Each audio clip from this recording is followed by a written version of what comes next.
Hello, good morning, everybody. Welcome to my YouTube channel, Code with Me. Today, we'll be doing our first program. So, before you go to the first program, I'll just give you a brief on that. Yeah. So, some basic things that you need to know in C programming is that in C program, we always have a header file. We always have a header file. Header file, and then we have the main program. Okay. In the main program, we write it in curly brackets. We write all the statements in the main program, and here we have to give the data types of the variables that we are using in the program. We have to mention the data types. Yeah. After mentioning the data types, then you have to write the logic of the program. So this is all what you need to do in a C program. Yeah. So there are basically you need to know 4 data types: integer, character, float, and double. Yeah, double. Character is 1 byte.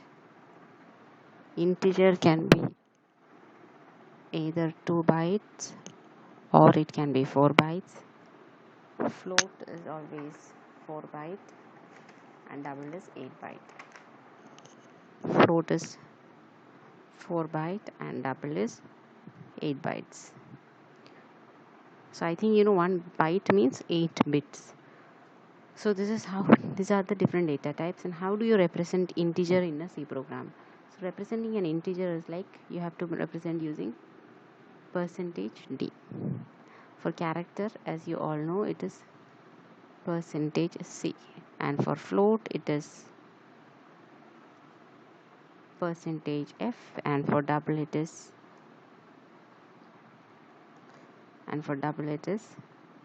percentage %lf. So in C program, whenever you give these are the different data types. Yeah, this you have to know. You have to know this. Data types is very important. Basically, these are the ones. Then you have got signed in, unsigned in, and everything is there that you need not know right now, because we are just starting with C programming. This is a basic thing. If you know, you can write a program. So yeah, next is for scanning and printing. There are 2 things in C that you need to know: scan and print statement.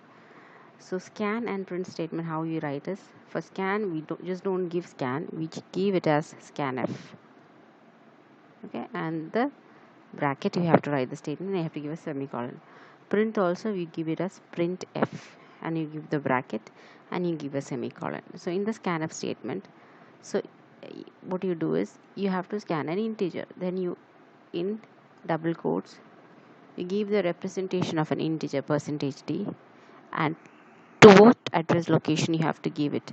You have given a variable name a, suppose. So into that address you have to store the data. So address is represented by and symbol. So into the address location of a you need to store an integer. So that is what it means by this. For printf also same thing. If you want to print an integer, it's like you're showing that it is an integer, and which integer you have to put comma a. So this is how you print the statement. So in the printf statement, whatever you give in the printf statement other than this %d, see the number is, if you give, it will come on the screen. It will come as the number is, suppose in a we gave a 5, so the number is 5 will be printed on the screen. Suppose you need to scan 2 numbers, one integer and one character. So you give %d and then you give a %c. Then next you can give a float also, %f, %lf. See, you have to know that there is no need for any comma or anything here, and here you have to separate it by commas.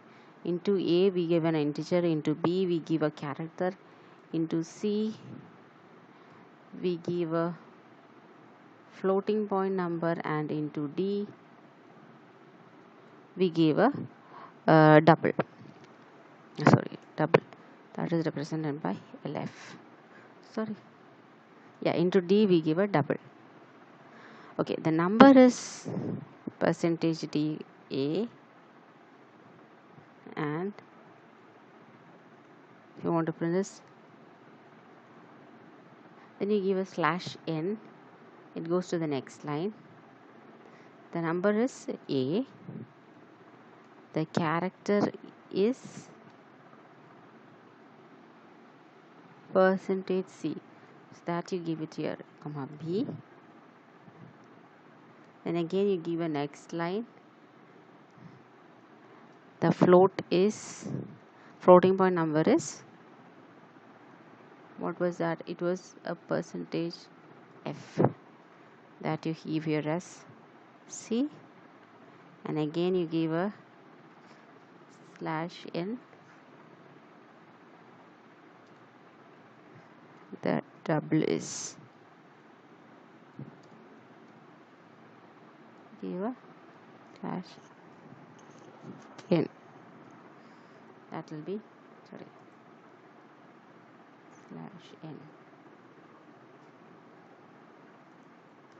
that will be D. So these four numbers will be displayed on the screen. This is how we print and scan in a C program. Now let's see how it works in a C program. So you write a C program, you include the header file is, just little more things. So what are the basic header files that we use in C program? As I have already told you, there is a header file, and then we go to the main program, right? So the header file that we use for a base C program, we are starting from the basics. The only header file you need to know now is #include stdio.h. Believe me, just learn this basic, and on the go we'll learn other header files when we learn those concepts. So now, as of now, you just need to know #include stdio.h, and then you give void main. So this is the representative of a function, and the function name is main. So for every program, the logic of the program should be written in this main function. Okay. And here I'm using a Dev C++. I'm going to code in a Dev C++. So in Dev C++, always you should give a return type for the main program. So I'm giving int. Okay. So now I'm giving int A. After first I'm giving the data type, I'm using a variable A here, int A. Then you give scanf.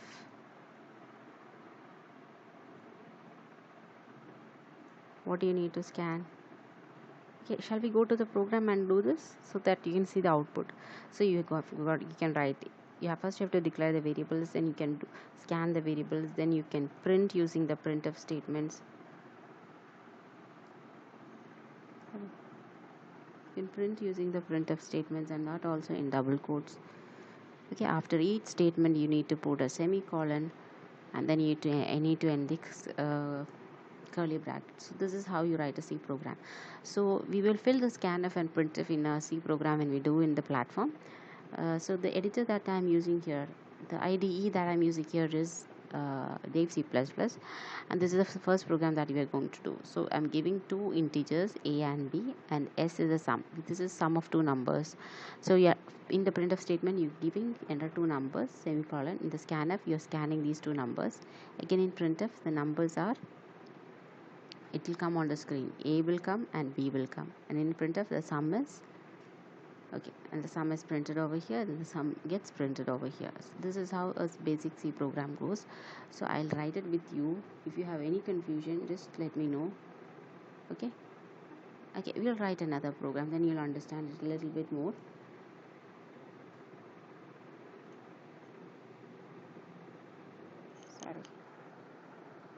We'll just run this program, then you'll understand.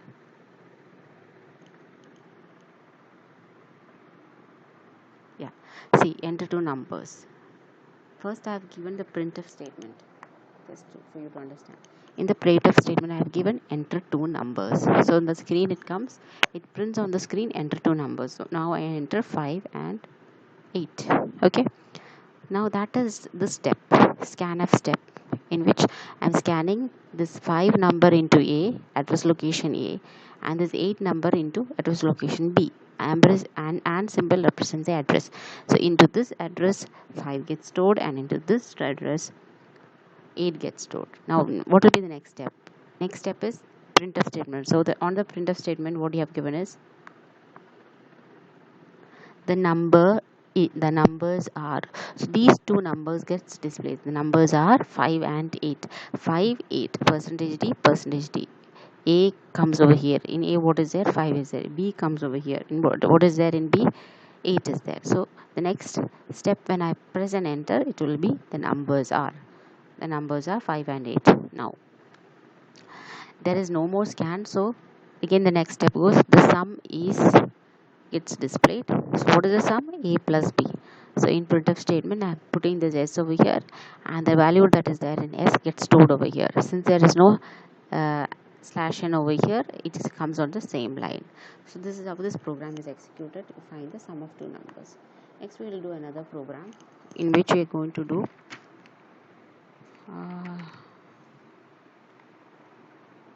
okay, we are going to print a character, integer, float, and a double. Okay, let's try the program. So you have got int A,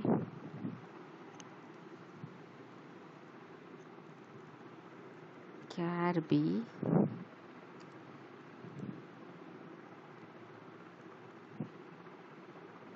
just deleting this program, char B, float C, double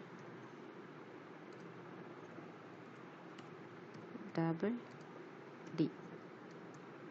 So on the screen it should come enter the number, character, float, and double. So printf statement I am giving. In the printf statement I am giving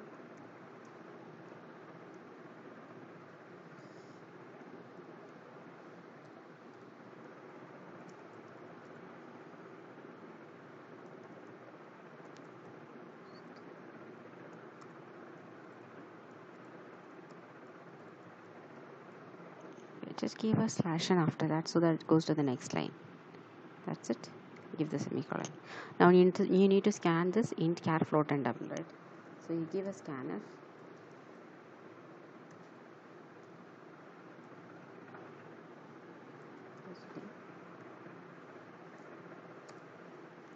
Percentage C, percentage F, percentage LF, comma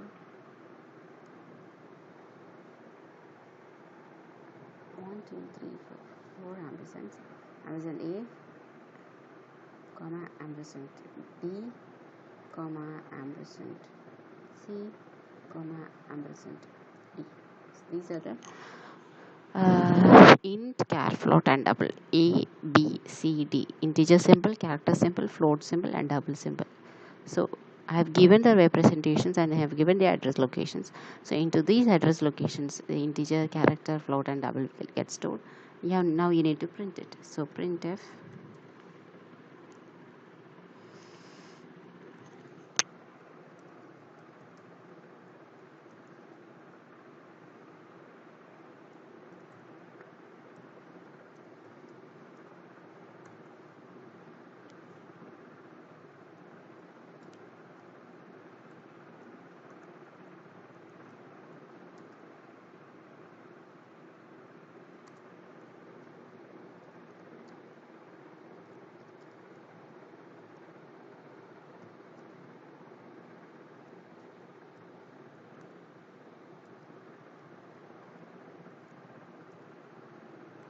yeah, you are printing the statement.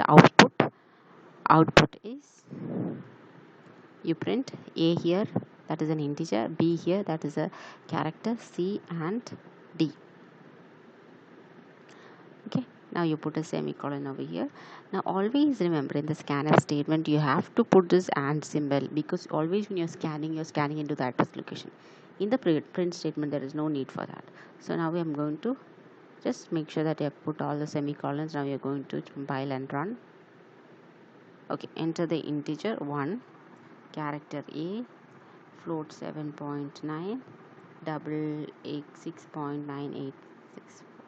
Okay, the output is 1 A 7.9000 6.98400. Okay, this is all that you need to know how to print a int, char, float and double. Now we'll go to another simple program. Okay, another simple program. You want to find the reverse of a 3-digit number. So for finding that, you need to know some symbols here. So what are those symbols? Let me start with the symbols.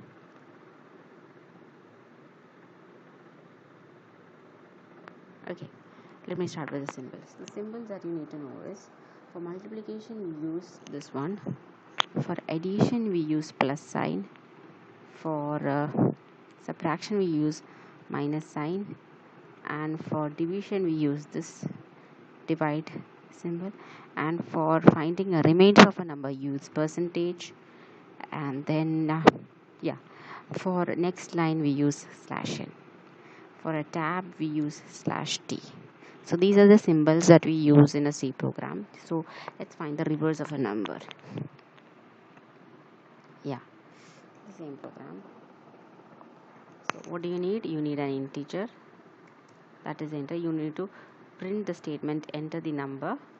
So printf semicolon, I'm giving enter the number. I give a /n so that the program looks good. Then I'm scanning the number, scanf %d, comma a. I'm scanning the number. I need to find the reverse of a number. So for example, if it is a 3-digit number, okay, let's see, it's a 3-digit number 1 2 3. The first thing that you have to get is 3, then you have to get 2, then you have to get 1. Okay, then you multiply this with 100, right? And then you multiply this with 10 and this. You add these three, you get here a 300, then you get here a 20, and here you get a 1. So when you add 300 plus 20 plus 1, what do you get? You get 321. So the number got reversed. So this is the logic behind reversing a number. Okay, so how do you get this 3, 2 and 1 first of all?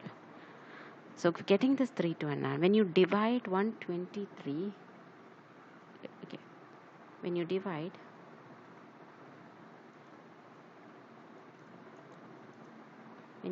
123, when you divide it by 10, okay, what is the remainder?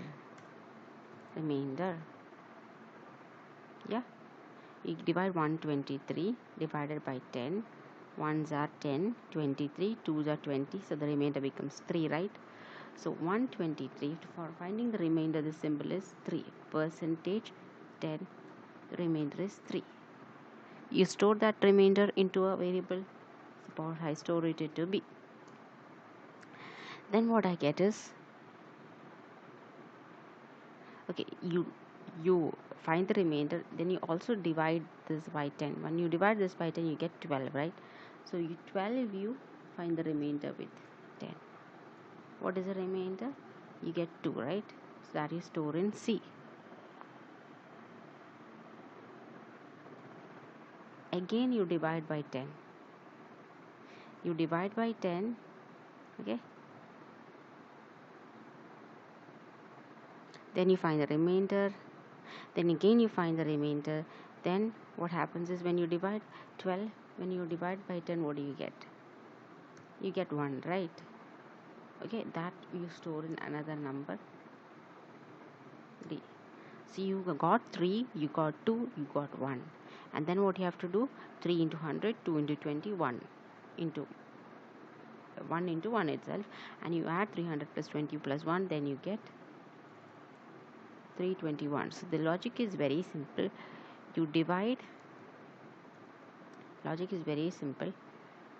Okay, you got a number 321, you got a number 321, you divide this number, suppose it is a you divide by 10, you also find the remainder with 10. Okay, this one you store in B, this one you store in C. Then again, what you get here, when you divide by 10, what you get? B you divide by 10, okay, that is stored in D, and B also you find the remainder with 10, that you store in E, right? So this is all that you need. So when you divide by 10, what you get? 32. When you find the remainder, you get 1. Now 32 you divide by 10, you get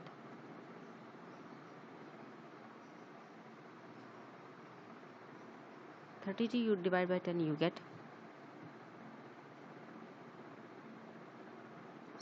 3, you get 3, and 32 you find the remainder with 10, you get 2, right? Then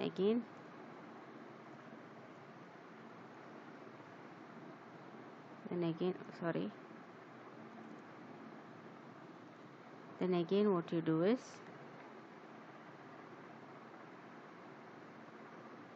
you got 1, you got 2. This is the one. You got 1, you got 2, now you need 3, right? So for getting 3, what you got? 3 is here. So you do this calculation and then you get 321, right? Now let's do the C program here. Okay, you enter the 3-digit number, you scan the number, and then what you do is you store. Before declaring, here we need 2-3 variables. You need B, you need C, you need D. Okay, now the step is very simple. B is equal to A mod 10, C equal to A divided by 10, D equal to C mod 10, E equal to C divided by 10. So the number F, E and F is there. F is nothing but, okay, what all numbers you have to take? You have to take this first remainder, after this take the second remainder, and the last one E. Okay, you have to take this first remainder. If you take in second remainder, then you have to take this one. These 3 you have to take. Okay, so what is the first remainder? B, right? So you take B since it is a 3-digit number, B into 100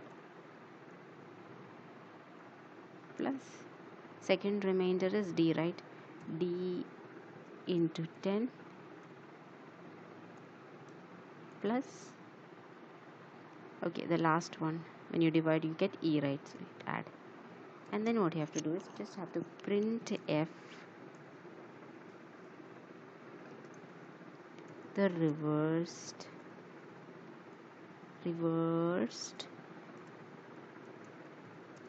number is, since it is a number, you can give it as percentage D.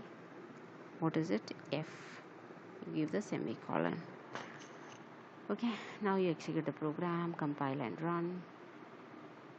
Okay, I write 321.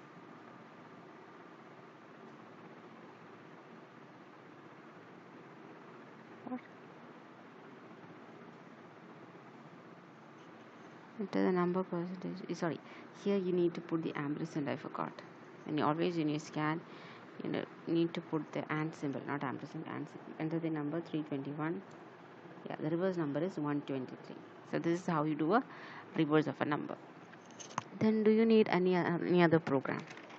Let me check. Okay, before going to another program, let's learn something: if else statements and switch statements.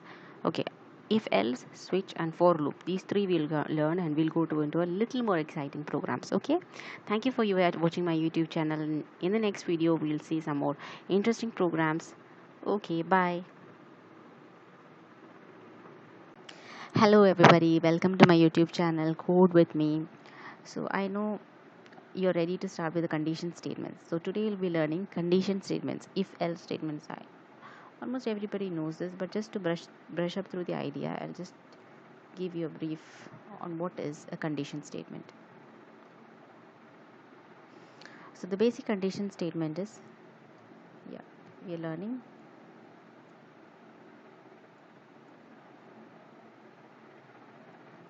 learning condition statement. Okay, the first condition statement that you're going to learn is an if statement. If statement, just if. So what is an if statement? It's just like this.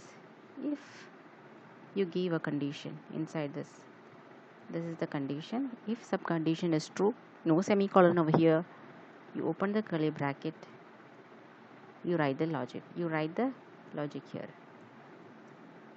That is, if this condition is true, this logic is going to happen. That is all about an if condition statement. For example, if A is greater than B, print A is greater. If A greater than B, printf A is greater than B. If A is less than B, printf A is less than B. Okay, like that. Next one is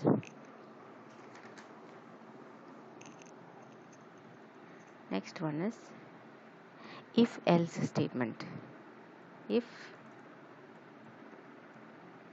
else statements. So what is if else statement? So for if else statement, it is like this: if some condition, curly bracket, you write the logic here with semicolon, else the next logic. That means if some condition is true, this will happen. Other than this condition, whatever else is the condition, this will happen. If else statements. For example, if A is greater than B, A is greater, else B is greater. Okay, that is a if else statement. Next one is nested if.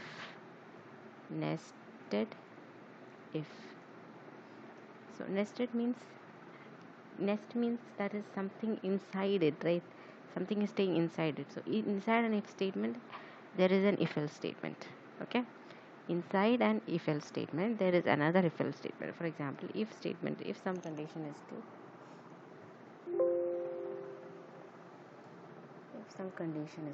here condition, this will happen. Okay, so this is a basic if else condition, right? So in this nested if means inside this if comes another if else. If in that condition, if this condition is true, what happens? You open another curly bracket.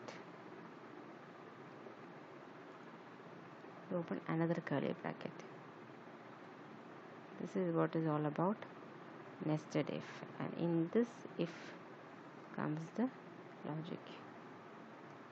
You write, if this condition is true, it enters this curly bracket and it checks if this if condition, and there is also another else condition. Else what happens? There is another logic that will happen. This logic will happen. Okay. Else what happens inside this else? Again, and if some condition, some logic will happen. Else this logic will happen. Okay. So this is basically a, here we write the logic.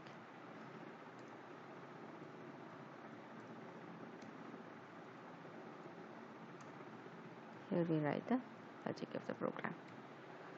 Okay, the next one is if else if ladder. Okay, so the next one is, you just want to learn this nested if. I'll show you the nested if. Just see this. This is nested if. I brought up. Yeah, nested if is if some condition is true, it goes into another if else statement, else it goes into another if else statement. So this is nested if. Next we are going into if else if ladder. If else if ladder. Okay, so you have to know it is like a ladder. If else if, and at the end else, or you can write else if. I'll show it, just see. If some condition, this will happen. Else if some other condition, this will happen. Again, else if some other condition,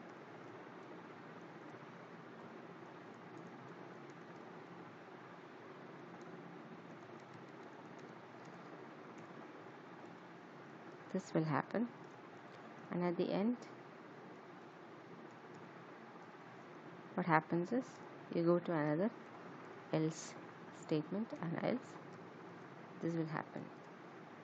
Okay, so this is if else if ladder. If else if at end, or you can give either else or else if, both are correct.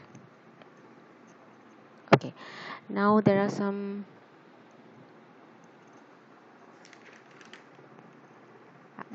okay, next you have to learn what is a for loop. So for loop means, yeah, for, this is very important, I equal to 0, I less than n, I plus plus. If you write like this and you give a logic inside this, so what happens is it starts from I equal to 0. Suppose it is like printf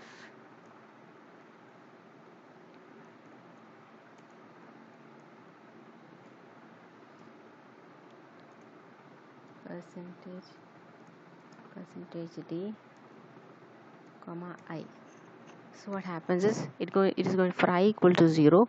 What happens, it is going to print I, that is 0. Next I is going to increment. Okay, first it will check whether I equal to 0, then whether I is less than n. Okay, then it will go and print this 0. Then what happens, it goes to I plus plus.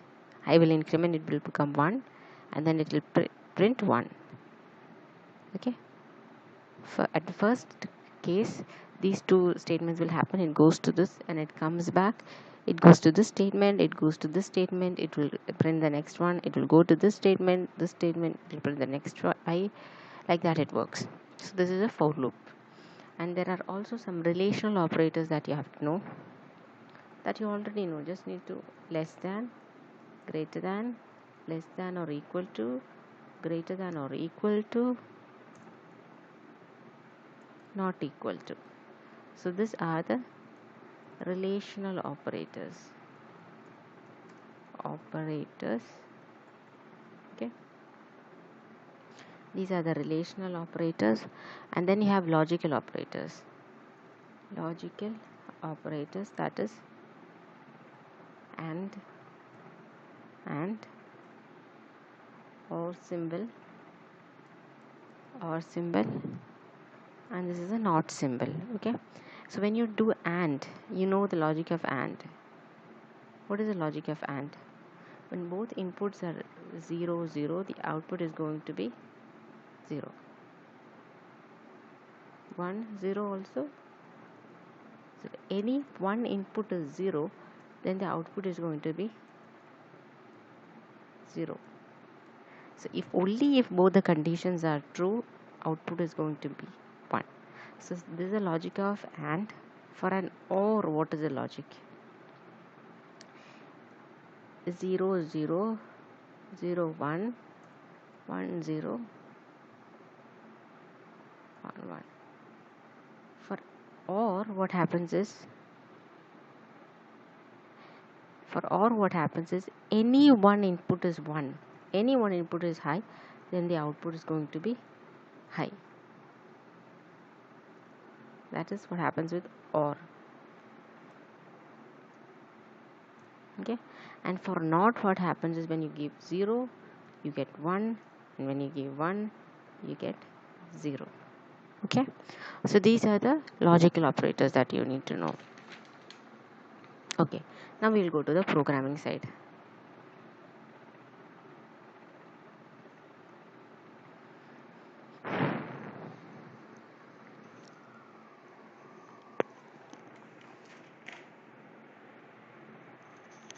Okay, let's do the first program. Check whether a character is small or capital letter. So I'm giving an input, a character, and the program has to tell whether it is a small letter or it is a capital letter. Okay, so let's program.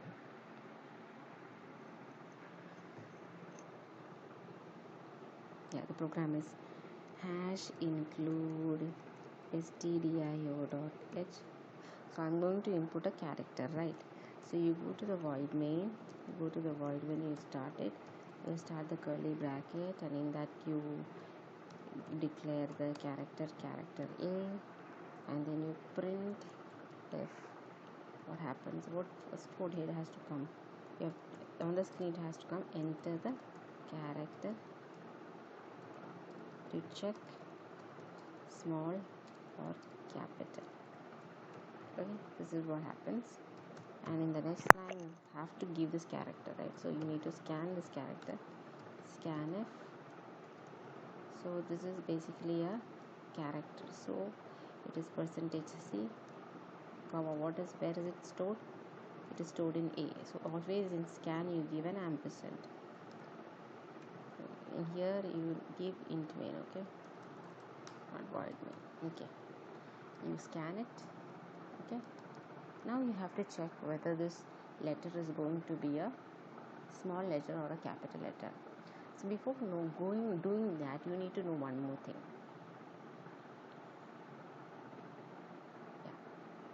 You need to know one more thing, that is ASCII code. Every character in a C program has got an ASCII code. Okay, ASCII code.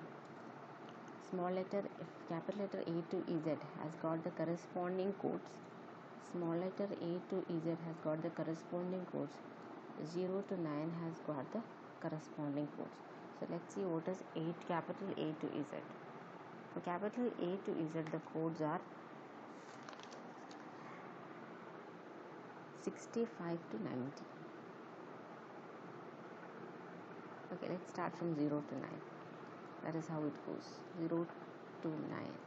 So ASCII code will start for here. For here it starts from 48, 49,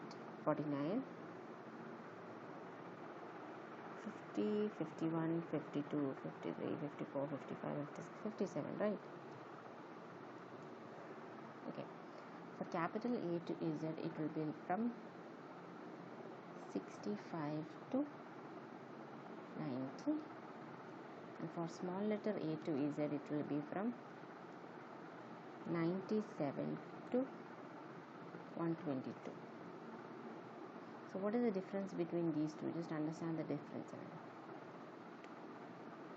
32, right? So the difference between these two is 32. When you subtract 32 from here, you get capital A. Add 32 with this, you get this small a. So you need to find out whether it is going to be a small letter, capital letter, okay, in this program. So let's write the program. Okay, if a is greater than or equal to 97 and less than or equal to 122, what happens? It is a lowercase. And if a is greater than or equal to 65 and less than or equal to 90, it is going to be uppercase. 60, 65, 90, 97, 122. 65. So here we are going to use the if statement. If the letter that you are going to enter is A, right? A is greater than 65. Two conditions are there. Both these conditions has to be true. And A less than 90. Then what happens is it is going to be a uppercase. So print F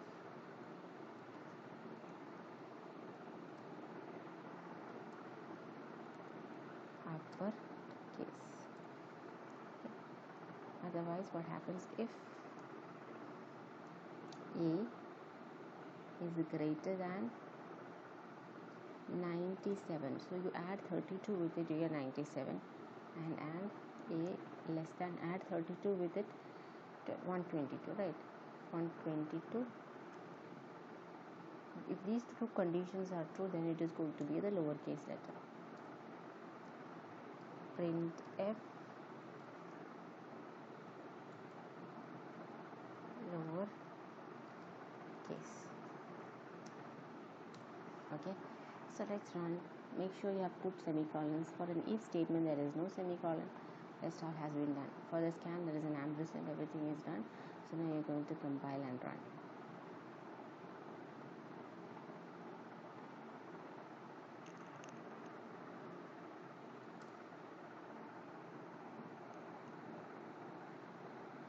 Okay, now I'm going to enter a small letter. Enter. So it's showing an error. So what is the error? Let me check.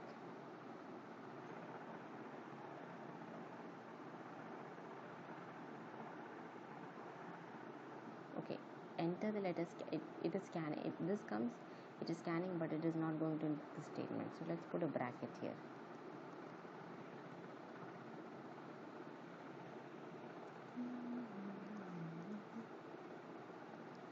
Let's put a bracket here. Okay.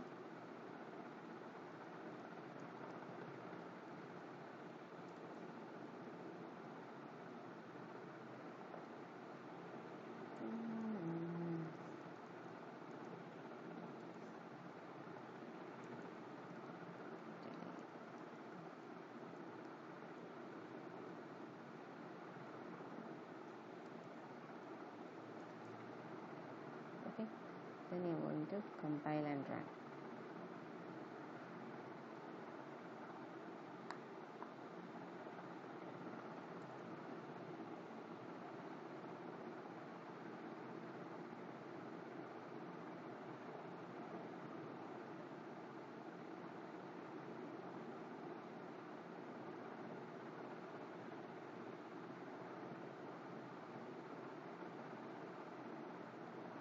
Yeah, there is a bracket.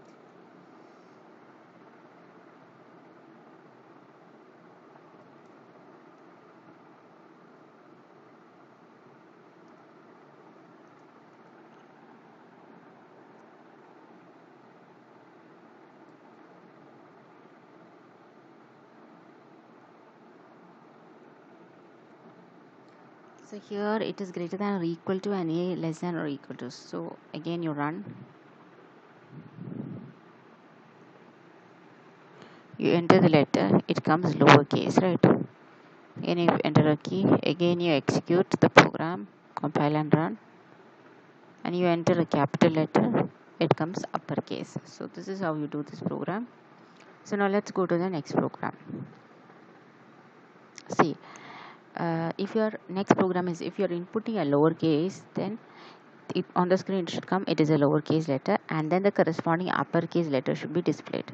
So how does it happen? Before that, making it more simple, that is, if you don't know the ASCII code, what to do is just put here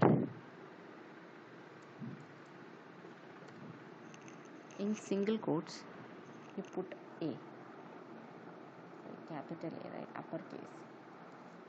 So when you put like this, what goes into this is the ASCII code of A, and here you put capital Z. Capital Z. Don't forget to put less than or equal to. Okay. Here you put small letter A, and here you put small letter Z. So again you compile and run. Sorry, there is a bracket here. Okay, again you compile and run.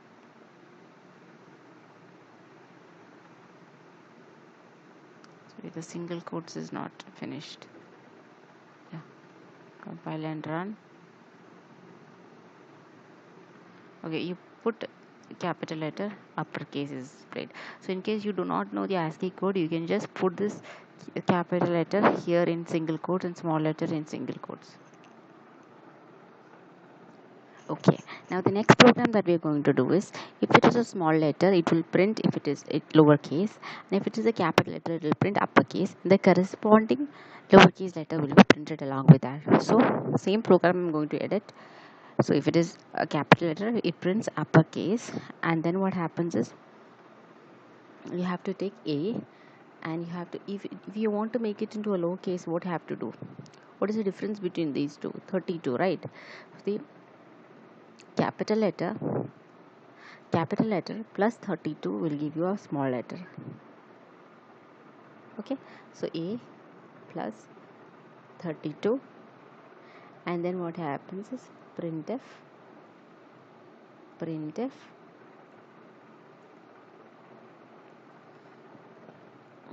corresponding lower case is percentage C, comma what? A itself. Okay, this is C, comma A, semicolon. So the same statement goes below also. So you copy it, you paste it here also. What happens is, if it is a small letter, to make it capital letter, what you have to do is A minus 32. Now let's run this program, execute, compile and run. Okay, now I'm going to enter a capital letter, uppercase, and the corresponding lowercase is small s.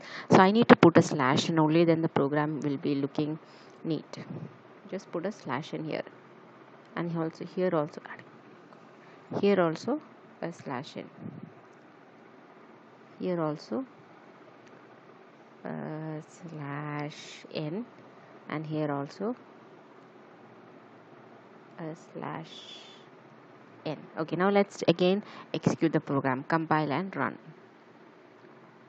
Okay, you press a capital letter, so it uppercase, and the corresponding lowercase is small d.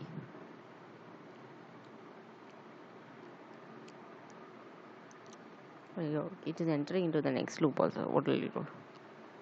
Wait. What happens is, like, it becomes a small letter, and again it is going into this one, and it is again printing. So what you need to edit, let me check.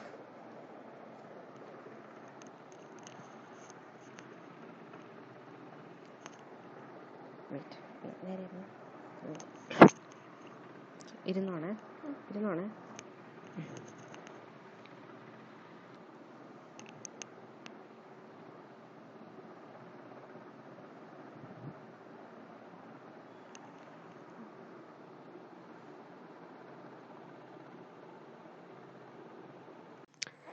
Hello everybody, welcome to my YouTube channel Code with Me. So now we have finished the program in which we have found whether it is a capital letter or small letter. This is a small extension of the same program in which we are going to find it is a capital letter, small letter, digit, or a special character. So if you declare the character first here, carry, and you enter the character, and when you enter the character, if A is greater than A, or either you can give here the ASCII code value, that is if A is greater than or equal to what is the ASCII code of capital A. The ASCII code of capital A is 65, and if A is greater than 65 and less than 90, then it is uppercase. Like that you can give, or you can just give A in single quotes. So this is the easier method in which you do not have to remember the ASCII code.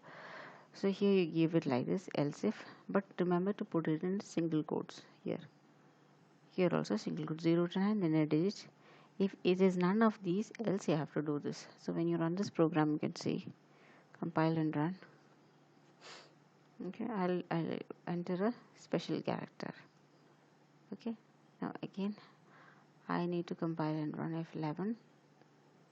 So I'll enter a small letter, it is lowercase. So like that, this is how the program works. Now you'll go to the next program. Okay, in this program what you're going to do is you are going to find whether it is an Armstrong number or not. So based on the previous program, there are various other programs in which you can give grades for various ranges. If A is greater than 90 and less than 100, A grade. Greater than 80 and less than 7, less than 90, then B grade, like that. We can give grades, etc. There are various programs that can be done with if condition. The next thing is what you're going to do is a special program in which you have to find whether it is a leap year or not. So this is a logic that you need to understand, that to find whether it is a leap year. The logic, I'll just explain the logic over here. What you have to do is you have to find whether it is a century year or not. If it is a century year, you have to divide it by 400. And if it is divisible by 400, it is a leap year, and otherwise it is not a leap year. Okay, that is one if condition. Else if, what you have to do is, if it is not a century year, if it is not a century year, you have to check its divisibility with 4. If it is divisible by 4, then it is leap year, otherwise it is not a leap year. So this is the condition. So 3 things. See, for one, there is an if condition. If you have to check if it is a century year, what you have to do is you have to, if it is a century year, you have to check its divisibility with, you have to check its divisibility with 400. If that year divisibility with 400, okay, if this year is divisible by 400, then the remainder is going to be 0, right? So this is the condition. Then what happens? Leap year. Okay, this curly brackets, don't forget. I'm just giving you the logic. Okay, don't focus on this curly bracket. I'm just giving you the logic. Else what happens? It is not leap year. Okay, this is one case. If it is a century year.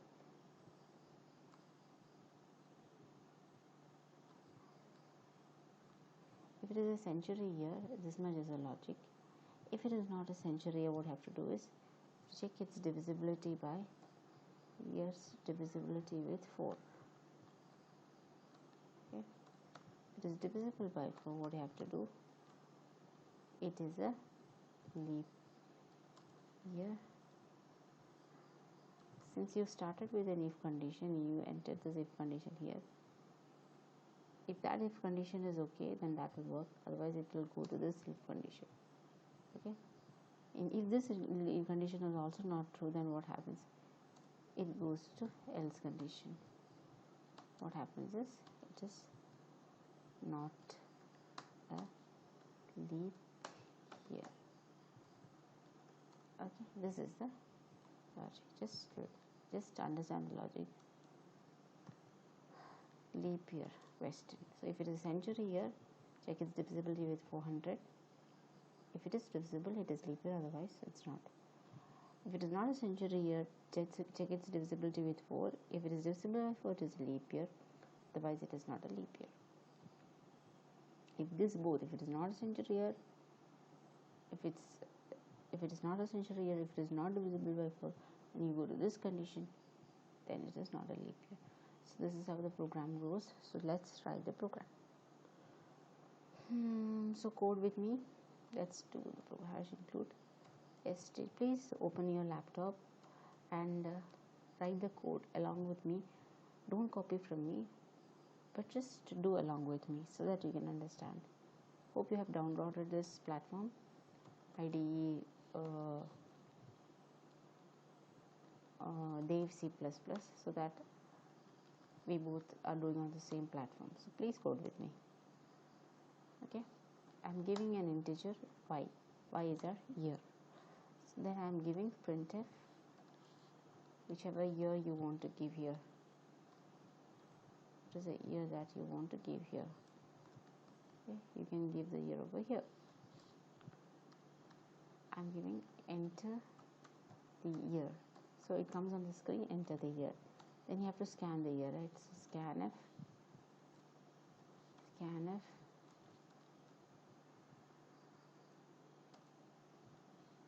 %d, comma,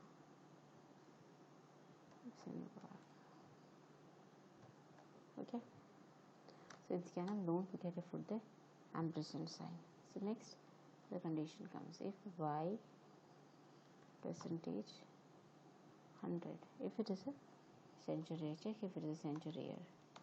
That condition is true, one will this it goes to this bracket.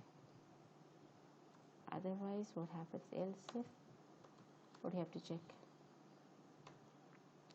If the year is divisible by 4, it goes to this condition, and then if these both are not true, then it goes to this condition where you print not a leap year. Okay, this is semicolon. So if this is the condition, you print if it leap year. Okay. If it is century year, two conditions needed to be checked. If it is century year, just check its divisibility with 400. If y percentage 400 equal to 0, then print f leap year. Okay, else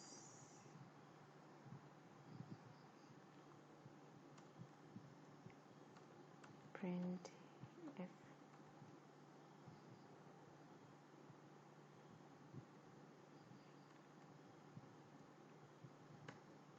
not leap year.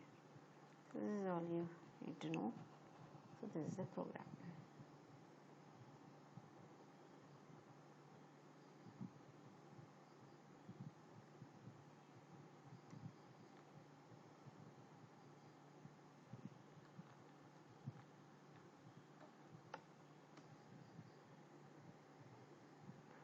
Okay, I'm going to enter 1991. It is not a leap year. Okay, let's check 2020.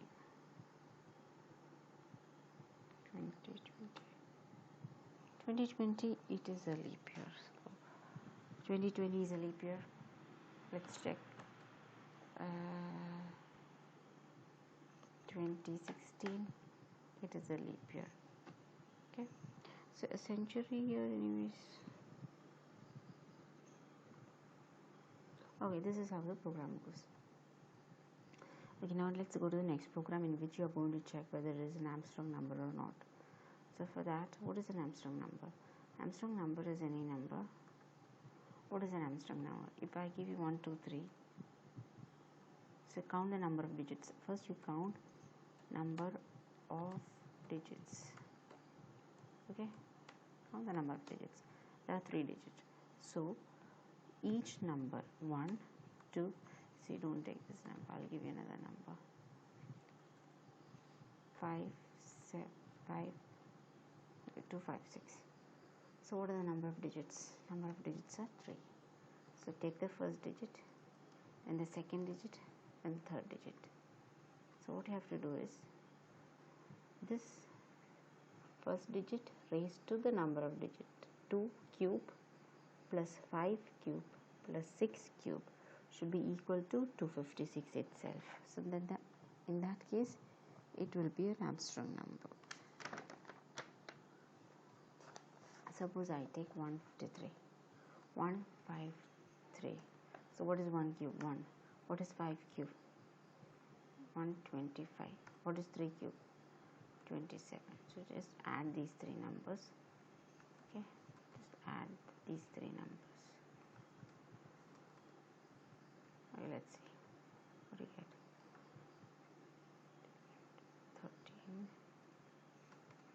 13, 3 here you get, sorry,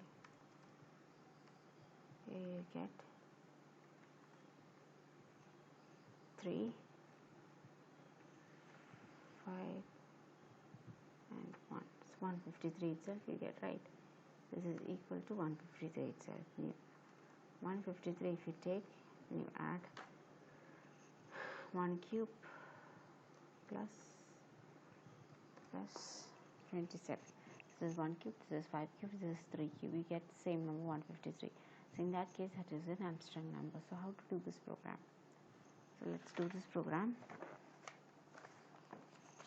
I can say include stdio dot h, then I'm giving you an int main. Okay, sorry, then I'm going to the program. So what I have to do is, I'm scanning, I'm giving int a comma b comma c comma d comma e comma f. Okay. Then print f. What you have to do is, you have to enter the digit, right? Enter the digit. Then you need to scan the digit. Percentage d, comma, ampersand a. So a is a digit. So what happens is, you have to take the, if it is 153, you have to take the last digit. How do you take the last digit? You just divide by 10 and you take the remainder. So you store that remainder into BA, remainder 10, and divide by 10. What is the remainder? You store it into B, and then you take the next 2 digits. So for that you take C is 8 divided by 10. You get the first 2 digits. So in the first 2 digits you store that into D. You need the second digit. So you find C percentage 10. So that is stored into D. Then in E what happens is,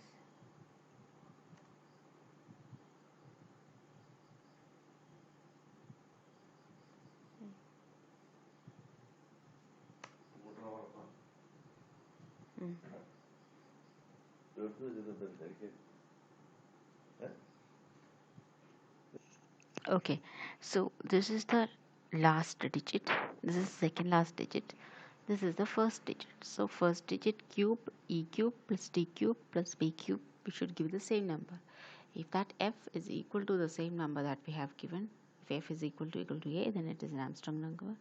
Otherwise it is not an Armstrong number. So this is a program. Let's execute the program.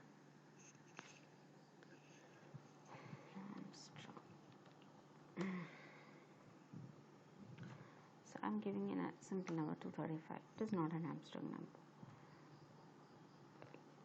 I'm giving a 153. It is an Armstrong number. So this is how the program runs. Okay. Thank you for watching my YouTube channel. See you in the next video with some more interesting programs.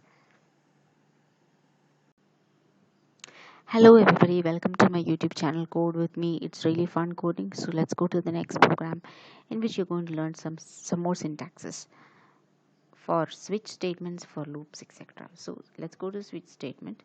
So this is the syntax of a switch statement. You give switch of n, you give case 1, some statements you give break, case 2, statements break, case 3, like that till case n, statements break, and a default. Okay, just remember the syntax. Syntax is you give switch off and you give in a bracket, you start the curly bracket, you write case 1 and you give a colon here. You give some statements inside the statement. So in case you're typing, in case the value of n is 1, then these statements are going to work and it is going to the break statement, and when you give the break statement, it is going to come out of this loop, come out of this entire switch statement. It's going to go out. Okay, so in case you're typing 2, these statements are going to work. If in case you're typing nth case, then these are going to work. So let's go to an example program. Okay, so kindly excuse the volume. When I'm going to write the program, the volume will be a little less. Kindly excuse that. Just concentrate on what I am writing on the screen.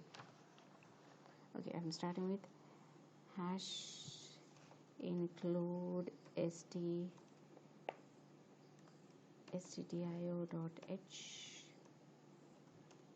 int main bracket.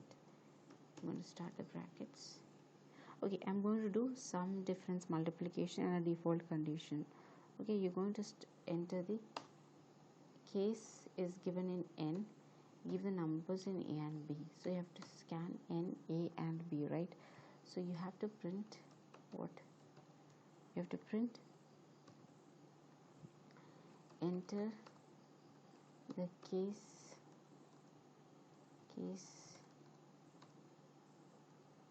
value, then we have to enter value of a and b. These two things you have to enter. So for that,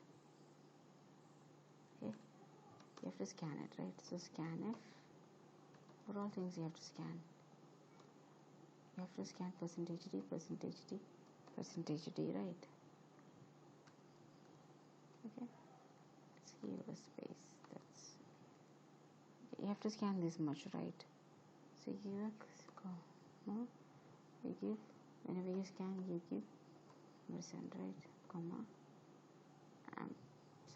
ampersand n, a, comma, ampersand b.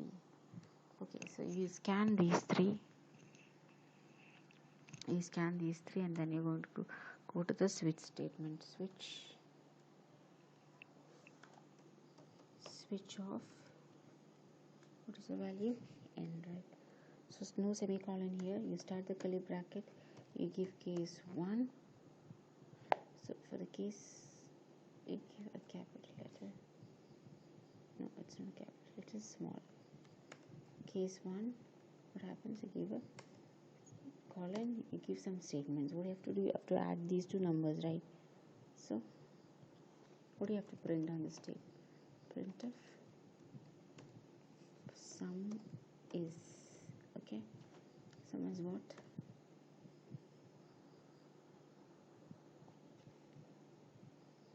Sum is an integer that is stored in percentage d. And what is that value? A plus b, right? A plus b. You give the break statement. Okay, you come out of the switch statement, you give case 2, the same thing. Okay, just copy the same thing, copy, paste, again you paste. So here you have to take the difference, that is nothing but a minus b. Difference is a minus b. Then you have to take the multiplication, that is a into b. And in case you do not type any of these, what happens is you have to paste it. You have to go to the default condition. Default condition, and it is going to print what happens? Invalid entry. so this is not needed. Invalid entry. This is what is going to come on the screen. No need of break. So let's run this program.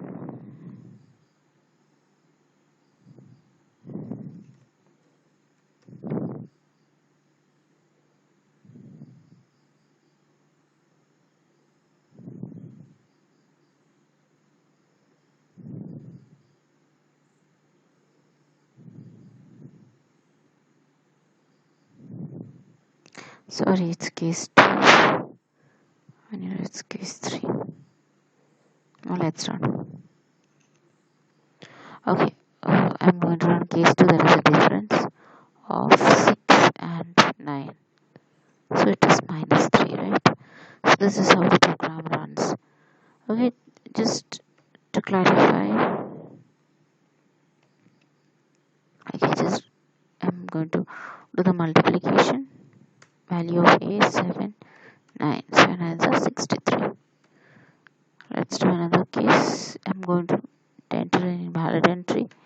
9, 9 and 7. Invalid entry. So this is how a switch statement works. Switch statement is used in bigger programs as we are going to approach programs like linked list, etc. So this switch cases are used. Okay, so this is a basic switch program. So thank you for watching my YouTube channel. See you in the next video with loops, while loop, for loop, and do while loop. Hello everybody, welcome to my YouTube channel. Today we'll be learning about arrays. So array is a concept that is created for holding a same data types. Like if you give a of 100, so the syntax of representing an array is like this. You give the array name. Array name can be anything. You can give you can give array of 100, or you can give your name, suppose Tina of 100. Anything you can give. So the first you give the array name, then you give the number of elements that you need to hold. If you give a of 100, it means it starts from a of 0 till a of 99. Okay, this is how you represent an array. That is, so for initializing an array, you give it like this. That is, if the array is an integer, you can give int a of 100 semicolon. Okay, if it is a character, char a of 50. Okay, and another way of, so either you can scan and read the array elements, or else you can give it using during compilation itself you can give. That is called the compile time initialization. That is like this: you give int a of 100, or you give int a of, you give like this, int a of or s of 5, and then you give equal to, then you open the curly bracket, and inside that you give the numbers 1, 2, 3, 4, 5 elements. So the counting goes like this. It counts like the first element. This is s of 0, s of 1, s of 2, s of 3, s of 5. So if you want s of 3, what is s of 3? S of 3 is 0. This is 0, 1, 2, 3. S of 3 is 4. Okay. S of 4 is 5. Like that it is taken. So let's write a basic program in the IDE platform in C++. No, in C program, let us do one program. So as I have already done. Okay, I'll just. Okay, now let's do a program in which you're going to scan and print your name. So I have written the basic steps. So first you have to scan. You have written printf, and the screen comes into the number of elements. Suppose you want to print your name. Suppose your name is Tina. How many elements does it have? TINA, 4 elements. So you have to scan that 4 number 4 %d, comma. Always when you scan, don't forget to put the ampersand sign. So into n you scan the number of elements, and then you're going to print. What are you going to print?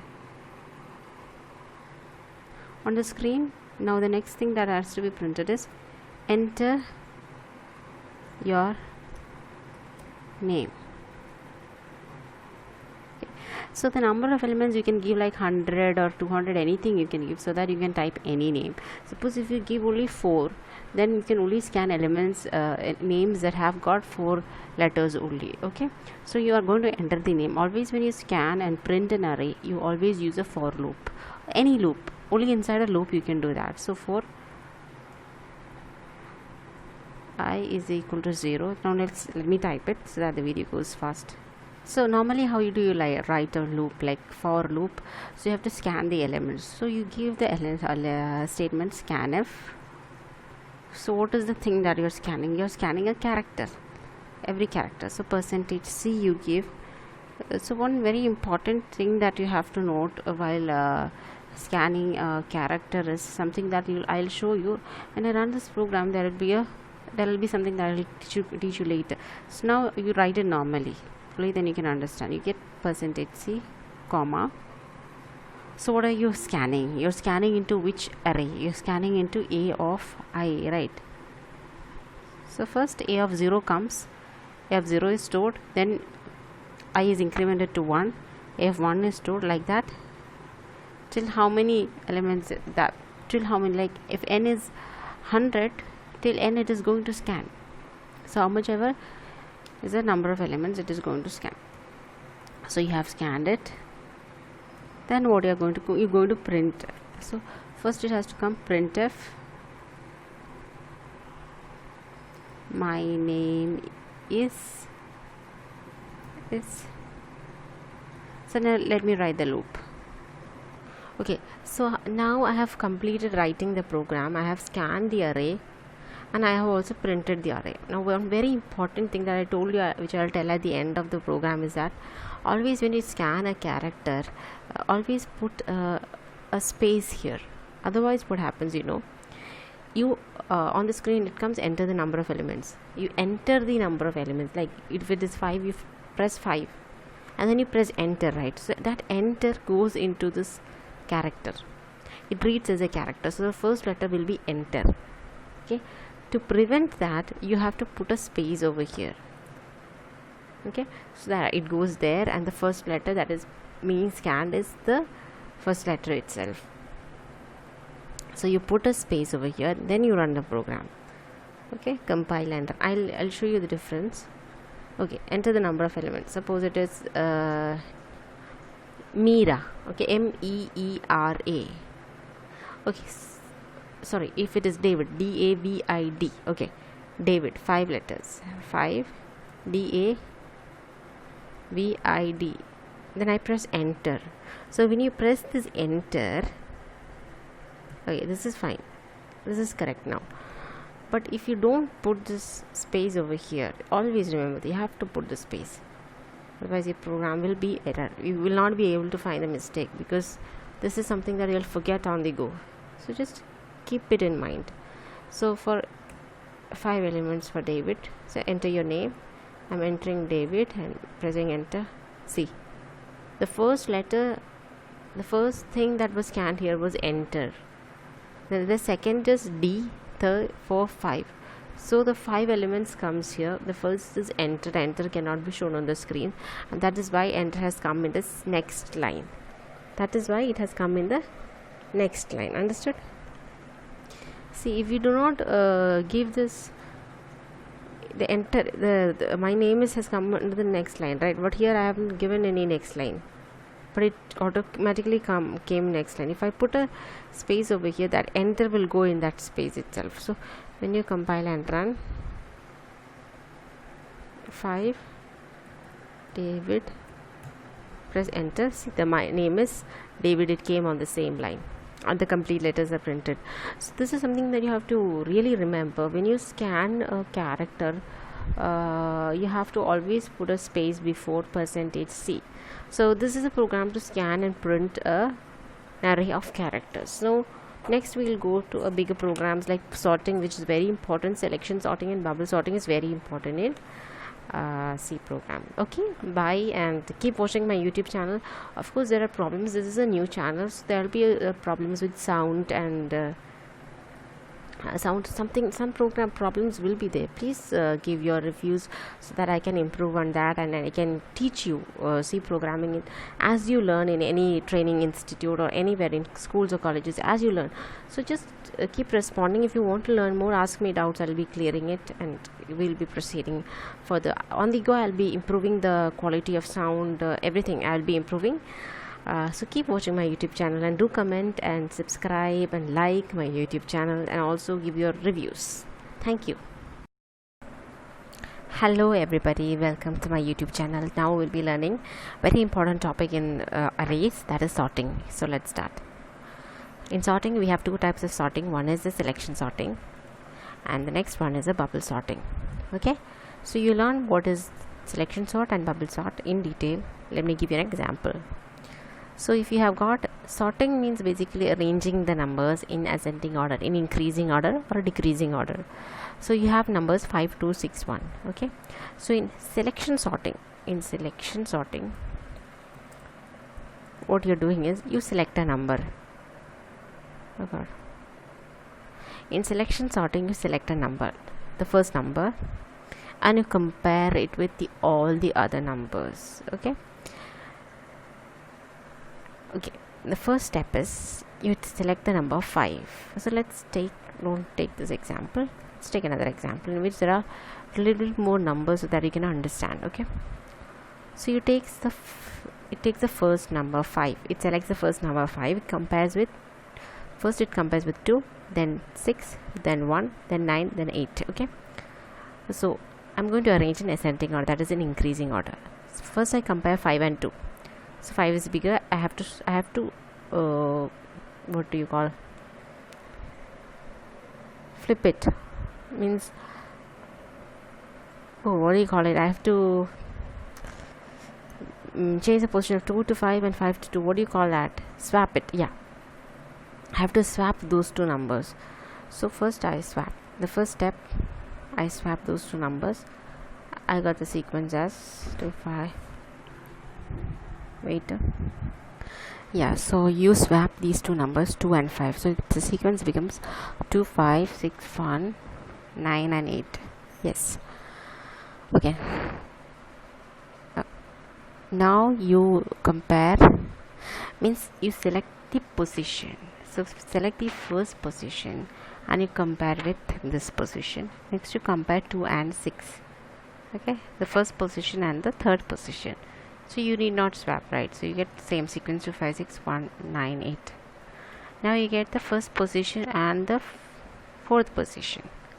So again you have to swap. You get 1, 5, 6, 2, 9 and 8. Okay, now you get the first position and the fifth position. You need not swap. So again the sequence is 1, 5, 6, 2, 9, 8.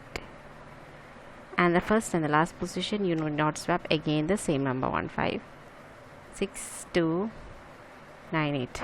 Okay, so this is after selecting the first position. Now you select the second position, this second position, that is 5. You compare it with 6, no change. You compare it with 2, there is a change. So the number becomes 1, 2, 6, 5, 9, 8. Okay, then you compare the 2 and 6, you compare 2 and 5, you compare this and this, you compare, and there is no change. So that is over. The second position is over. Now you select the third position, 1, 2, 6, 5, 9, 6 and 5, right? 1, 2, 6, 5, 9, 8. So you select the third position, 6, and you compare it with the next one, right? You need to swap it, right? 1, 2, 5. I'll write it here. 1, 2, 5, 6, 9, 8. Okay, next you compare 5 and 9, no change. 5 and 8, no change. Okay, next is select this position. You compare with this, no change. Compare with this, no change. Next is select this position, no change. So what happens is 1, 2, 5, 6, 9, 8 has been arranged in the ascending order.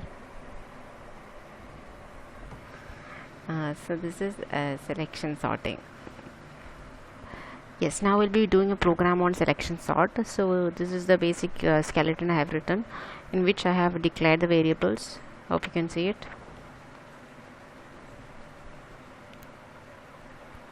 Okay.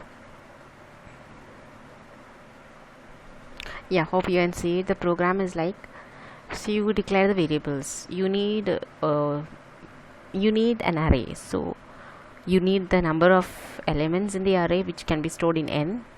You need a of I, so I you can declare it as an integer. For swapping you need I and j, so I have declared a j also. And then for array, storing the numbers, you need an array. I have initialized the array, sorry, I have declared the array. And I also need to swap. In case the number is greater or less, you check the number is greater or less and then you swap. So for swapping you always need a temporary variable. So these are the variables that you need for a selection sort. So first you enter the number of digits, that is the limit. So suppose we have 5 numbers, you enter 5, so into n goes 5.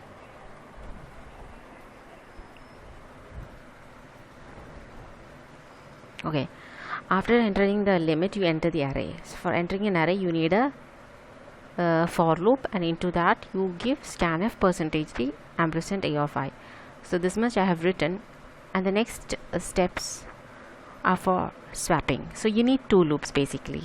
So first for selecting you select the first position, right? In selection sort what you do is you select the number at this first position. You select this number, sorry, this position you select, and you compare with this, and you compare with this and this, right?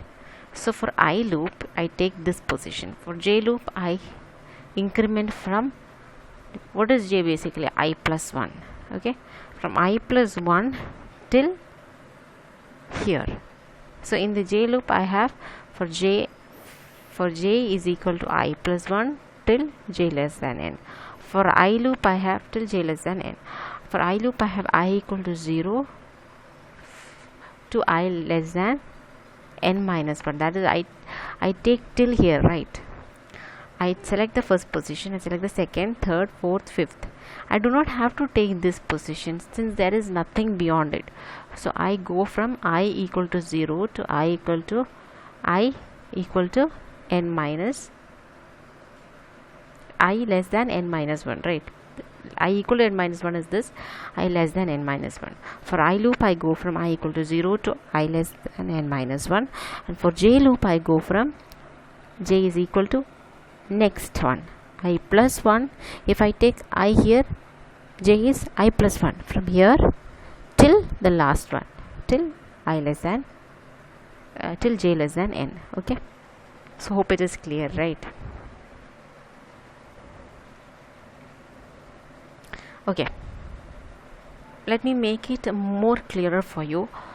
In selection sort you need 2 variables, I and j. So I will go from 0 to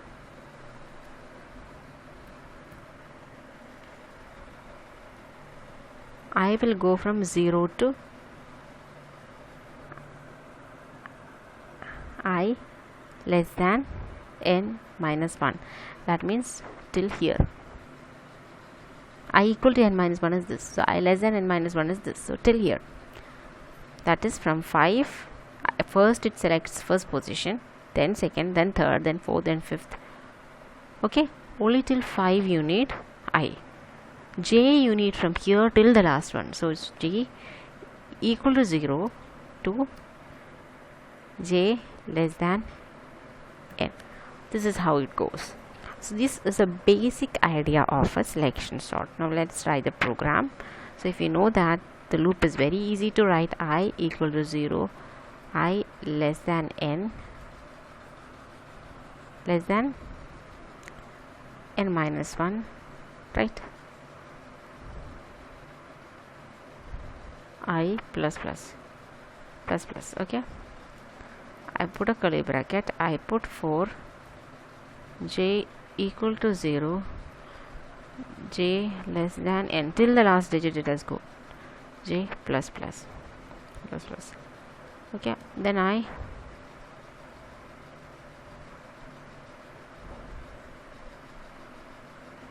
what do? I write the program. I have to check if what is I now. I is 0.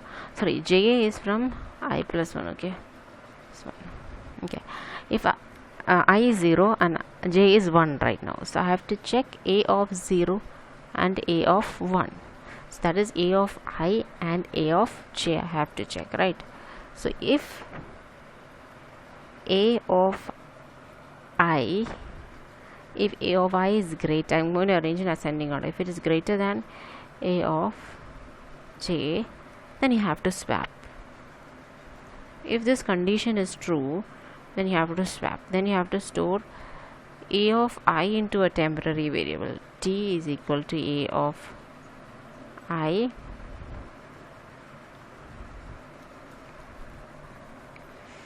into, I have taken a of I and put it into T.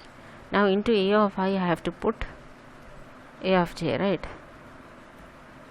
J, and into a of j I have to put T. So this is how a selection sort works. Now let me execute the program. Selection sort. Yeah, I enter the limit as 5. I enter the array like 5. The array is 5, 5, 4, 3, 2, 1.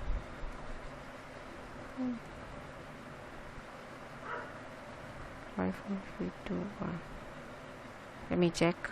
Yeah, I have done the sorting, but I haven't printed the numbers, so I have to do the print statement. Printf. Let me write the printf statement.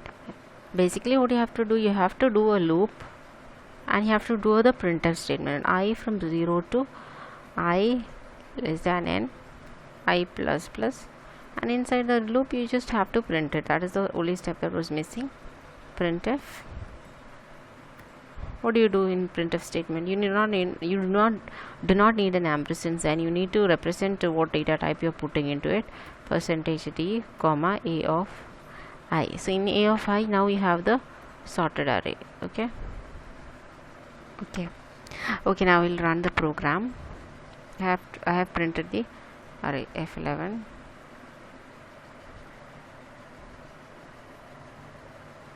We'll run the program. Yeah, enter the limit. Suppose the limit is 6.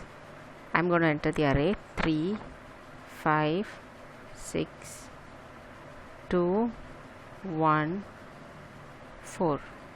The sorted array is 1, 2, 3, 4, 5, 6, right? That is the sorted array. Okay, so this is all about selection sort, and in the next video we'll learning about bubble sort. Bubble sort is nothing different. You do not select a position, you just move. Like bubbles, you just move the position. First you select the first and the second position, then you select second and the third position, like bubbles. So that is basically bubble sort. Okay, we'll see in the next video.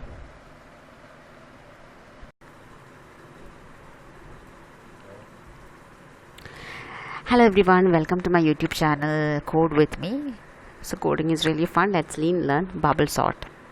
So in bubble sort you take not as in the case of selection sort, we take bubbles. You take 7 in a bubble, you take 3 in a bubble, you compare. Next you take 3 in a bubble, 9 in a bubble, you compare. 9, 5. See, it's not like 3, 9. You take the position, you take the 0th position and first position, you compare, you get 3, 7. Then you take the first and second position, you compare. No need to swap. Then you get the third and fourth position, you compare. You need to swap. That is how you do the bubble sort. I'll just show you in the bubbles so that you can understand. See, you take 0th position and first position, you compare. You need to swap. Then you take the first position and you take the second position. You need not swap. Then since you need not swap, again the number is the same. Then you take this position and this position, right? You need to swap. So you get 5 and 9. Then you take this position and this position. You need to swap. You get 6 and 9. Then you take this position and this position. You need to swap. Then you get 1 and 9. So you completed the first round. Okay. The next thing is, then in the next round you repeat the same procedure. First you compare 3 and 7. You need not swap. Then you compare 5 and then you compare 7 and 5. You need to swap. You get 5 and 7. Then you compare 6 and 7 and 6. You get 6 and 7. Then you compare 7 and 1. You get 1 and 7. Compare 7 and 9. No need to swap. This is the second round. Okay. Again you compare 3 and 5. You need not swap. 5 and 6. You need not swap. 6 and 1. You need to swap. You get 1 and 6. Then you compare 6 and 7. You need not swap. 7 and 9. You need not swap. Okay. In the next digit, this is the base. I'm just raising. This is the base. You take 3 and 5. Need not. 5 and 1. Yes, you swapped. Then 5 and 6. Need not. 7 and 6 and 7. Need not. Need not. Then this is the base. This is the base. You compare 3 and 1. You swap 3, 5, no need. 5, 6, no need. 6, 7, no need. 7, 9, no need. So here you can stop. So how many rounds you have done here? 1, 2, 3, 4, 5. So for a 6-digit array, you have to do it 5 times. So I loop will go from 0 to. So if you have to do 5 times, it goes from 0 to 4. And J loop will go from, J means the numbers that you select. It has to go from 0 to till here, right? To, if it is a 6-digit number, it has to go to, sorry, n minus 1 means 5 here, to 5. So I and J will go from 0 to 5. You understood? The number of, since the number of, see, I has to go from 0 to 4 and J has to go from also 0 to 4 only. Since it is a 6-digit number, in array the count will be from 0 to 5. So it has to go from 0 to 4. Since only till here you are taking, you are not taking the last digit. Okay, so in terms of J loop, you have to write I equal to 0, I less than n minus 1. What is n minus 1? 5. I less than 5 means till I equal to 4. J also from J equal to 0, J less than n minus 1. So let's go to the C program. So the thing you have to remember is 0 equal to 0 to I less than n minus 1, J less than n minus 1. So this is how the loop will go. In bubble sort, you have to repeat. If it is a 6-digit number, you have to repeat it 5 times, and each time you take 2 bubbles at a time. You compare the 0th position, first position, then the first and the second, then second and the third, then third and the fourth, like that it goes. Sorry, 0 and first, second, third, fourth and fifth, like that you compare each position. So J will go from J0 to n minus 1, and A of J is compared with A of J plus 1, and then you swap these two. If you have to arrange in ascending order, you take the lower digit here and the higher digit there. So the C program is as shown in this. So here you declare the variables, you declare the limit, you declare I and J, the array, the temporary variable.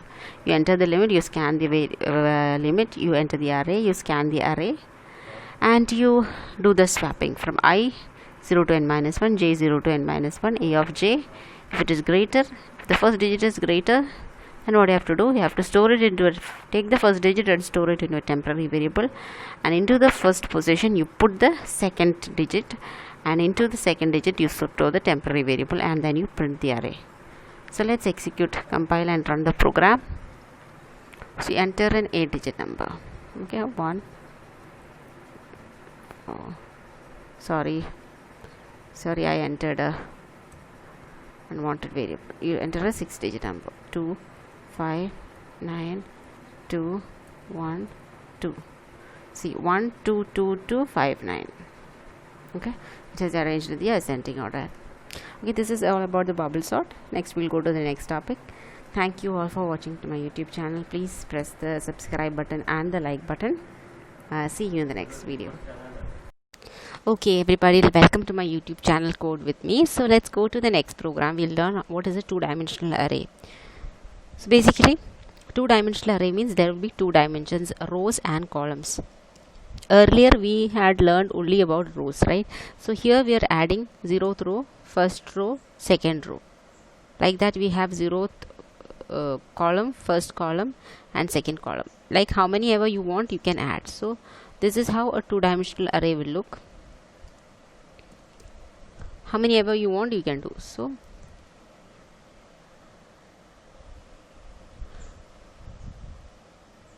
it's not like this.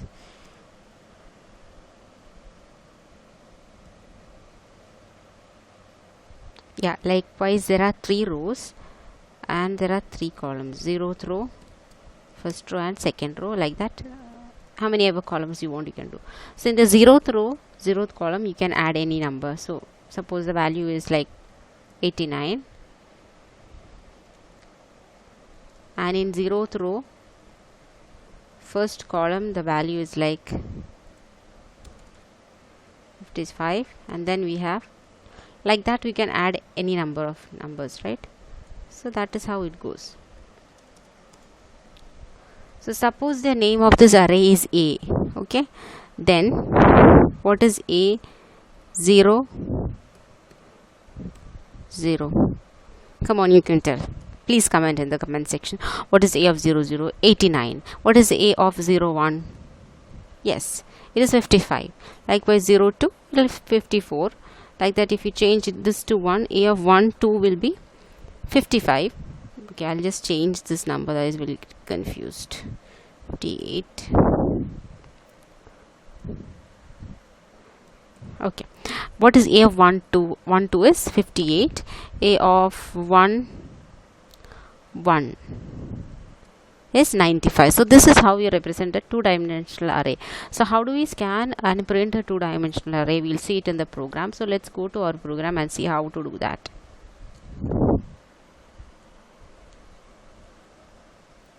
Okay, let's start a new file. Okay, so hash include whatever you want you can add. Include. I'll just type it. Okay, I'm representing an array A of 10 10 which has got 10 rows and 10 columns, and here we're going to represent it.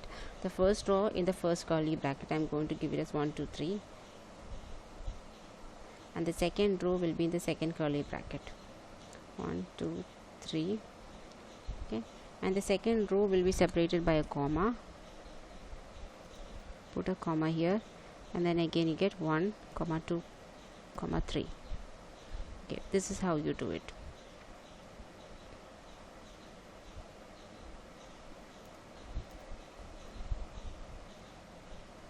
Okay, then we go to the loop, and inside the loop you have to print this array which I have given. Here I'm not scanning the array, I'm just directly giving it. So I'm giving a loop for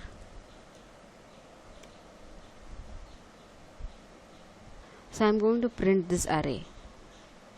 Okay, I'm going to print f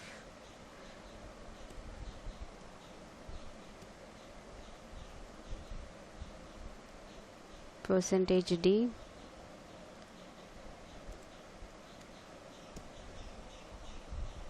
comma A of I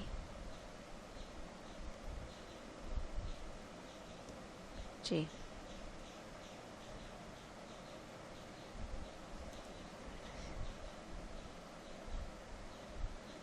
Okay, so I'm going to print this array. So can I just print it with one loop?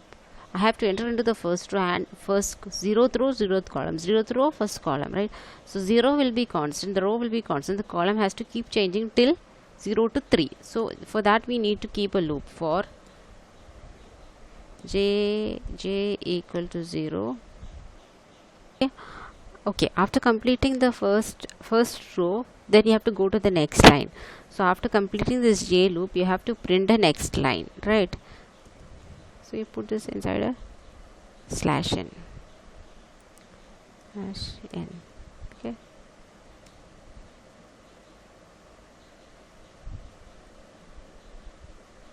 You've got 2 loops. Okay. So this is how the program is. You have got 2 loops to print it. Now let's try running the program. Okay, desktop.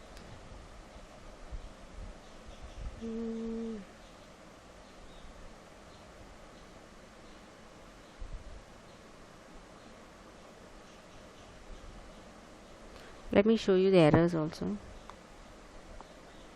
Okay, this is the error that is coming. Okay, here I have to mention it as int main. This program only int main is going to work. Any semicolon missing here, semicolon missing here. Okay, now let's run it again. Int main. Okay, I was not declared, sorry. Int I also you have to mention. Int I f11. J also not declared, sorry. J also you have to declare.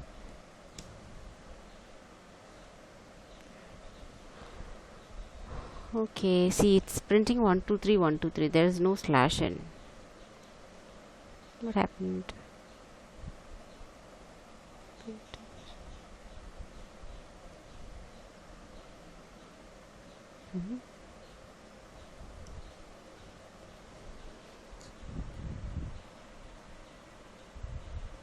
See, I have put the bracket here. After the J loop only I have to print this thing. So just put the bracket here. Okay, let me show you the output. So it's 1 2 3 1 2 3. That is how you print a 2-dimensional array. Okay. So let's go to the next program. Okay, everybody. Now we'll be seeing we have learned how to print a 2-dimensional array.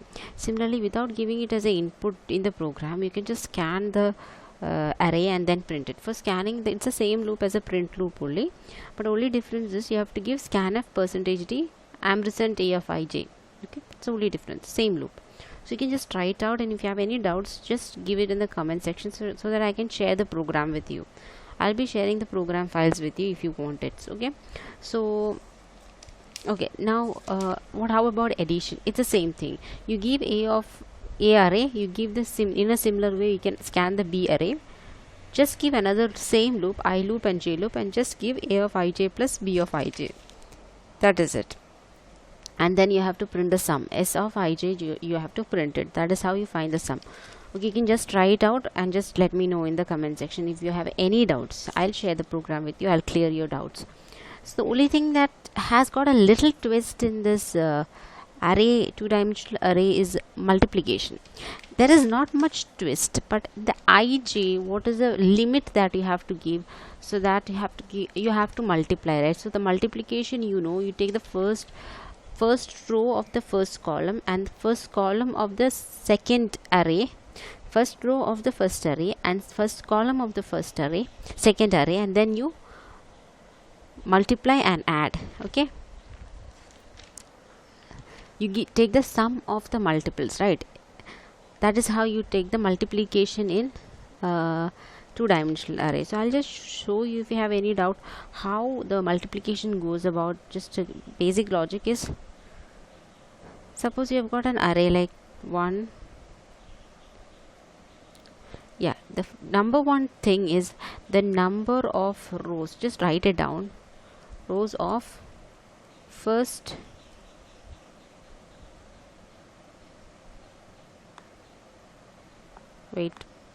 number of rows of first array should be equal to the number of columns of the first array should be equal to the number of rows of second array. This is the basic principle by which the multiplication works. Suppose the array is 1 cross 3, then the second array should be 3 cross any number. It can be 3 cross 1, it can be 3 cross 1, it can be 3 cross 3, 3 cross 4, anything. But these two numbers, you can put 3 cross 9. These two numbers should be same.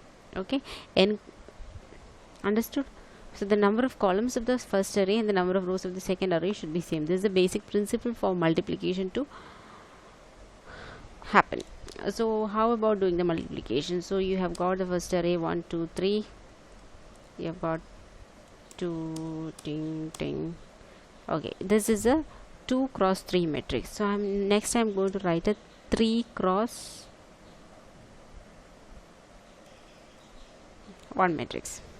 Okay, so how will you do? You take this row, okay, and you take this column.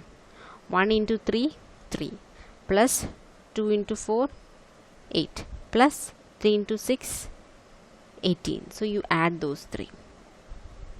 I'll write it here.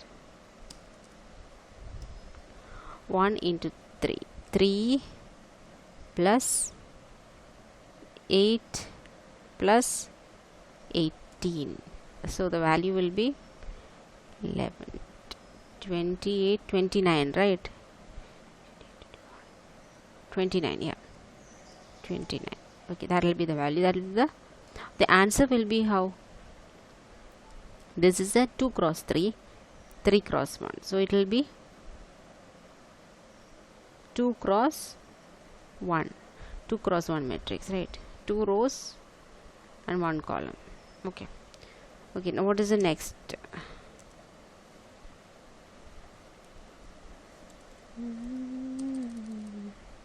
Okay. Whatever. Yeah, the value will be 4 2s are 8 plus 4 into 4 is 16 plus 6 5s are 30. So the value will be 16, 46,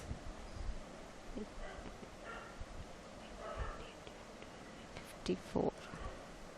Yes, I hope you got it. This into this plus this into this plus this into this. Next, in the next row, this into this plus this into this plus this into this. So how to go about doing that? Let's see in the program. Okay, so first you have to give 2 arrays. You have to scan 2 arrays, and those 2 arrays you have to take and you just have to multiply it. So the basic logic only I am going to discuss here. It's just that you have to do the program. Okay, just the main logic is I equal to 0. Let's show you. I'm not going to scan it. Scanning you can do it on your own, right? I equal to 0, I less than the number of rows, I plus plus. Okay, suppose the first I'm giving you what is R and C. The first matrix is this, no? Rows small r into small column. And for this one I'm taking it as capital R into capital C. Okay, so the result will be small r into capital C. So the limit will be small r, and for J loop it will be capital C. For J equal to 0, I'm taking small j equal to 0, J less than capital C, J plus plus. Okay, this is how it will go. And then okay, I'll just show you how to scan the 2 matrices. You have to scan percentage %d before that. Yes, percentage %d comma ampersand E of I J. Okay, first you're scanning the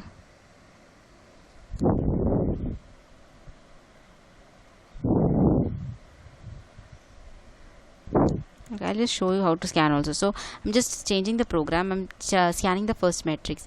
Row is still 0 to R and column is from 0 to C, and then you're scanning the first matrix. First array you have ij, next you have to scan the second array b of ij. So for that I'm just copying the same thing. It's the same. Copy.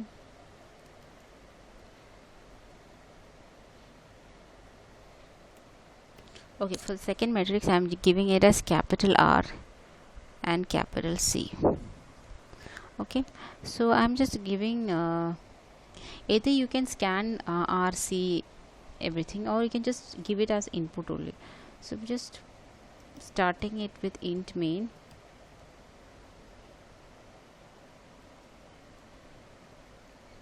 Okay, and then I'm going to the program, and inside that I'm giving int I comma j comma r comma c comma r comma c. Okay, that's it. Okay, I'm just giving the value of r and r equal to, we'll give a 3 cross 3, r equal to 3, c equal to 3, r equal to 3, r equal to 3, c equal to 3. Everything 3 cross 3 just to avoid the confusion. Actually this is what it should be equal. The columns of the first one is this. Columns of the first should be equal to the rows of this one. This can be different also. I'll just give 1 and 2. Okay.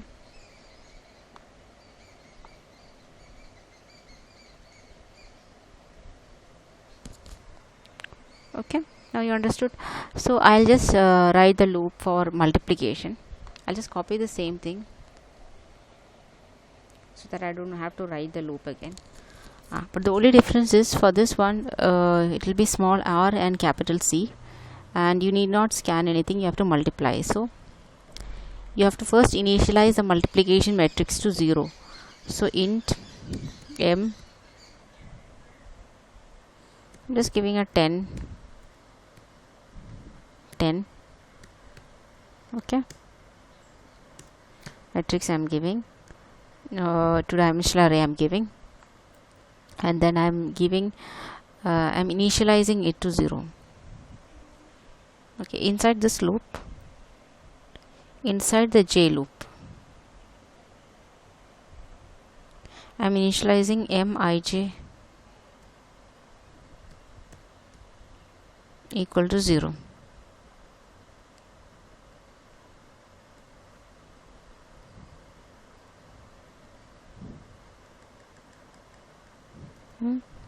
Okay, then I have to give a k loop also. That is a difference, that is a twist in this multiplication process. You have to have I, j and k. So you basically what you do is multiplication is equal to mij, that is the initialized 0 value. Into that you keep on adding plus a I and the third loop k loop, ik into b, third one, right, ki, ik and ki is what you have to multiply. That is because we are selecting the row, the first element of the first row and the first element of the first column, second element of the first row and second element of the first column. So the column is remaining constant, so the k value will remain constant.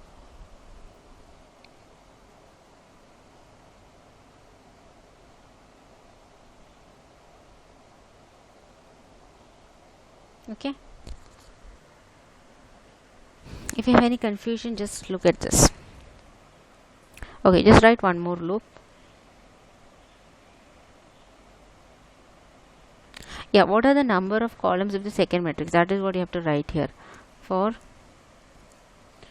k equal to 0, k less than r,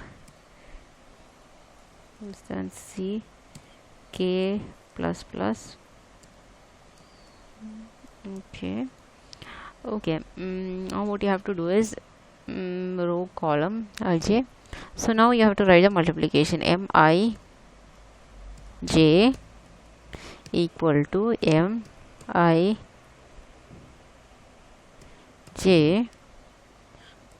plus Aik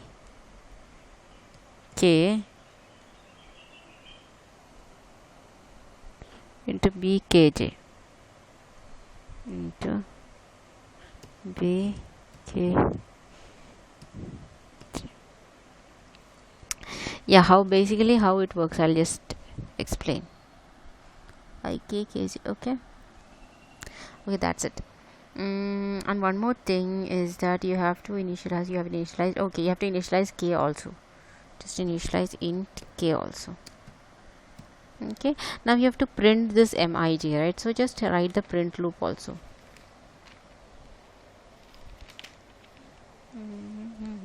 The same thing here.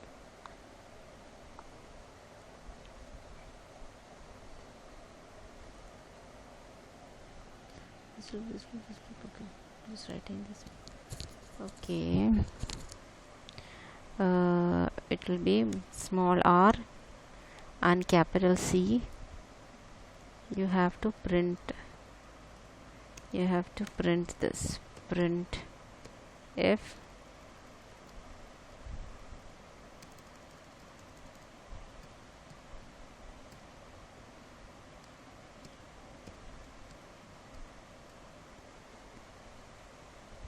okay. After every row you have to have a next line, so you have to print the next line also. Printf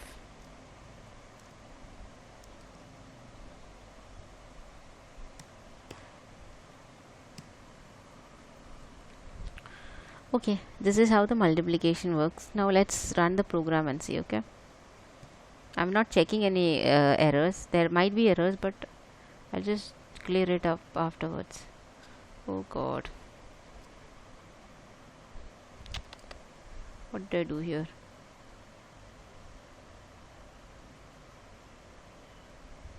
Fine.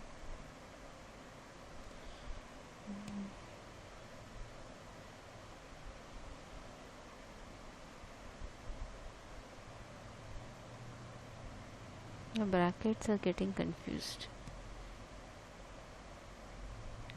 Okay, int a and b is not declared, right? So I'm just declaring a 10 10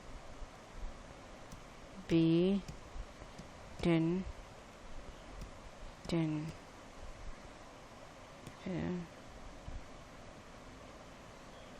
C is not declared. Oh, what's wrong here?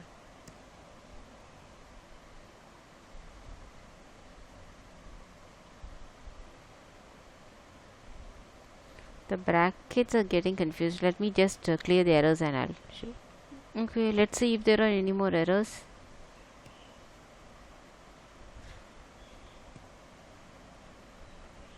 Okay, no errors. Now let's basically I have to scan, right? So 1 2 3 4 5 6 7 8 9 wait, I'll just, it will be confusing if I do like this. I'll give one thing over here. Printf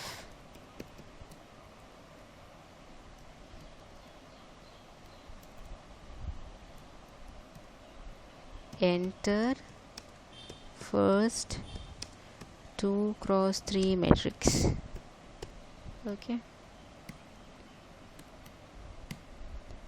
and here you have to copy, paste it here, enter the second 3x1 matrix, 3x1 matrix.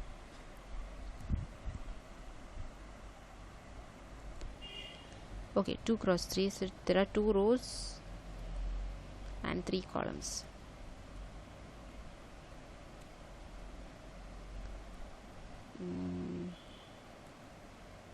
Okay, the output will be a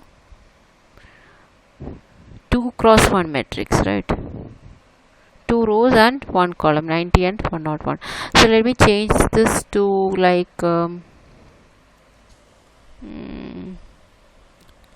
and or 3 here. A 2 cross 3 matrix will be the output here, right? So 2 cross 3 over here and 3 cross 3 over here. So now let's check the output. Enter the first 2 cross 3.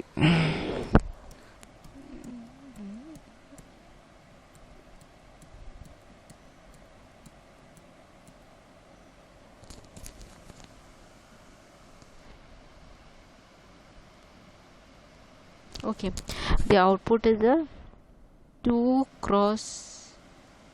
Okay, I have to give a space, otherwise it will be like after every digit I have to give a space. Like when you print it, you print the first number. Okay, you give a space here, %d. After that you give a space, just 11.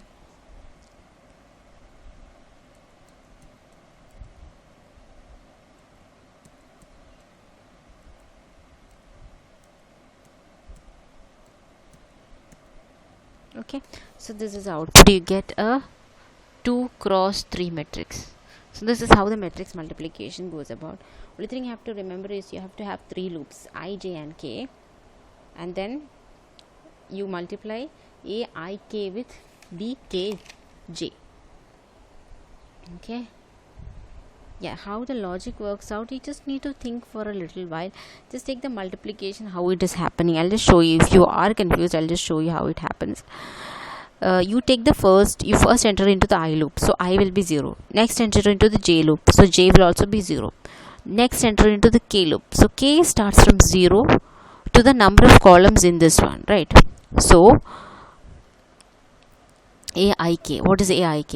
A 0 0 and bkj is what? Everything with 0 here, so these two will get multiplied. Okay, next what two should be multiplied? This and this.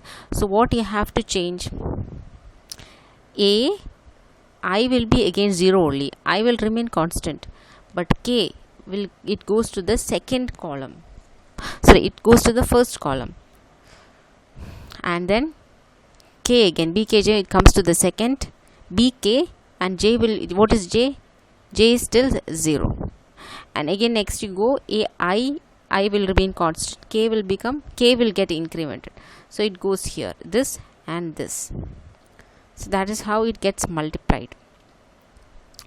How many number of columns are there in this one? That many times it has to go, right? That is why we are taking the k loop.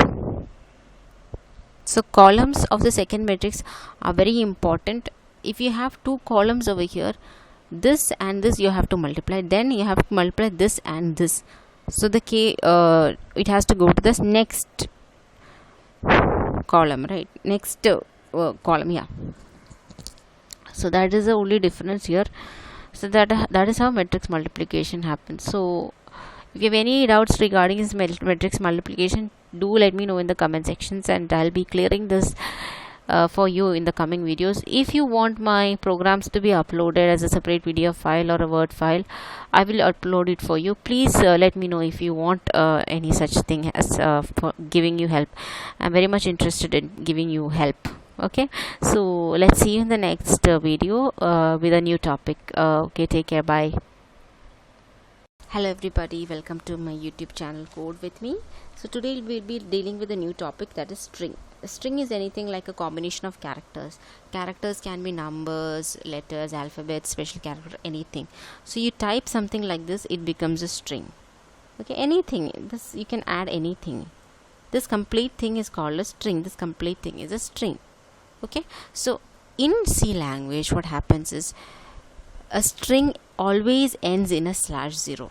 Okay, if you want to check if it is a string, then you check the last character. If it is a /0, then it is a string. So it's a basic concept. So how does it get stored? It goes to the memory location, and for a string, how many memory bytes it is going to take. You should know the memory management of a string, right? So string is going to a character. Okay, each character is going to take 1 byte. If it is an integer, it can be 2 or 4 bytes depending upon the platform that you're using, right? So here it is going to take 1 byte. So suppose in the memory location 2000, y is stored. In 2001, g will be stored. In 2002, u will be stored. So 1 byte for each character, and that is how it becomes a string. Okay, now let's see how to print a string. So it's very easy. I'm not going to show it in the program, just going to show it here. You can try it on your own. So you just give an array. Okay, you give an array like anything, like an array. So you put this double quotes, and inside that you type hello world. This is a string. So if you just give this and you just print f,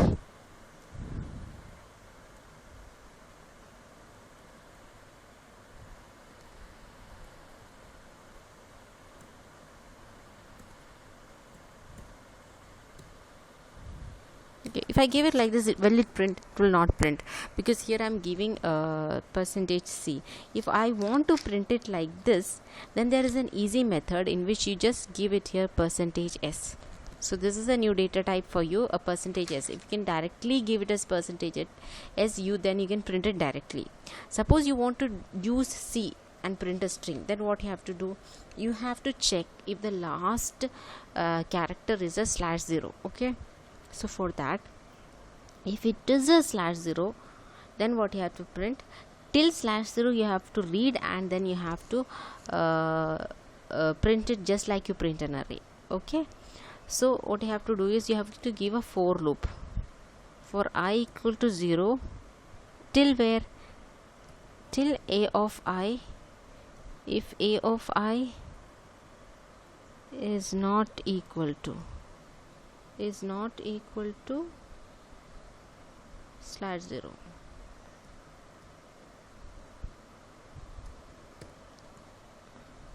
You increment this, you go increment this, and then you print it.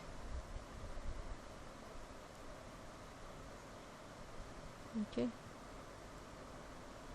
yeah, this is how you print a string if you want to use %c here. If you do not want any loop and you have to just want to print a string, just use %s. So how to next we'll see how to scan using %c. So if you want to scan using %c, the moment you type a string and you press the enter button, what you have to do is the enter /n should be replaced by /0, then only it will become a string.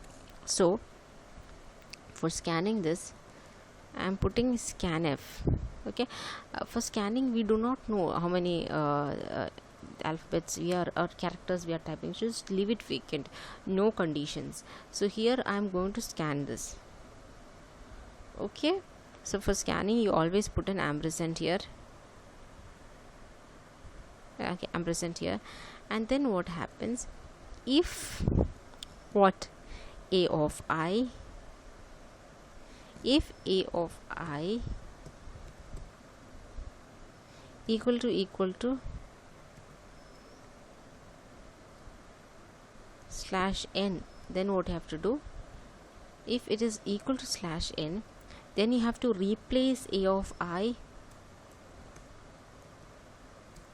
with /0. Then a of I should be equal to /0. Okay, then you break from here, then you come out of the loop. Okay, so this is how you scan using a, I'll just show you in the program if you want.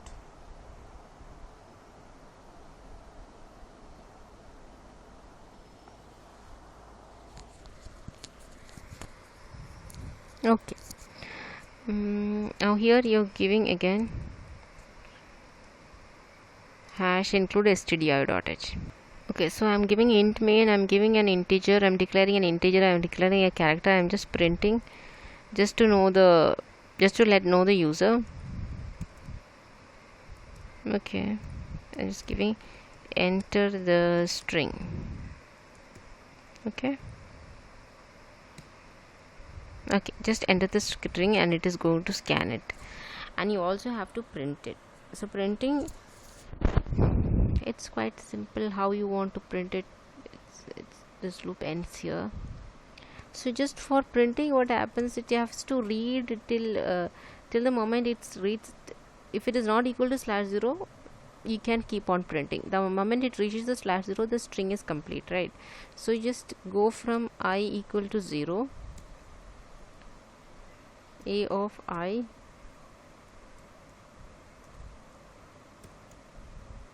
not equal to /0, not equal to /0, you go I plus plus plus plus. Okay, you go like this and you print it. You print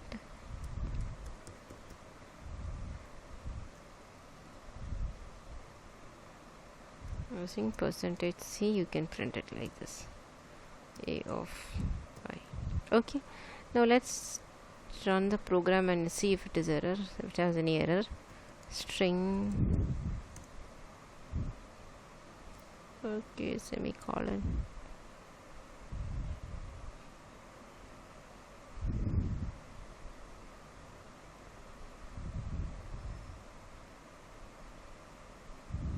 Oh, here it is not semicolon, it's comma.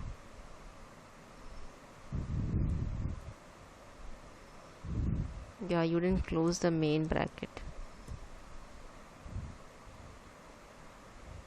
Okay, I'm entering the string, I'm entering some string. Yeah, this okay, the string has been printed. Okay, enter the string. Okay, here I can give another print statement, that is printf.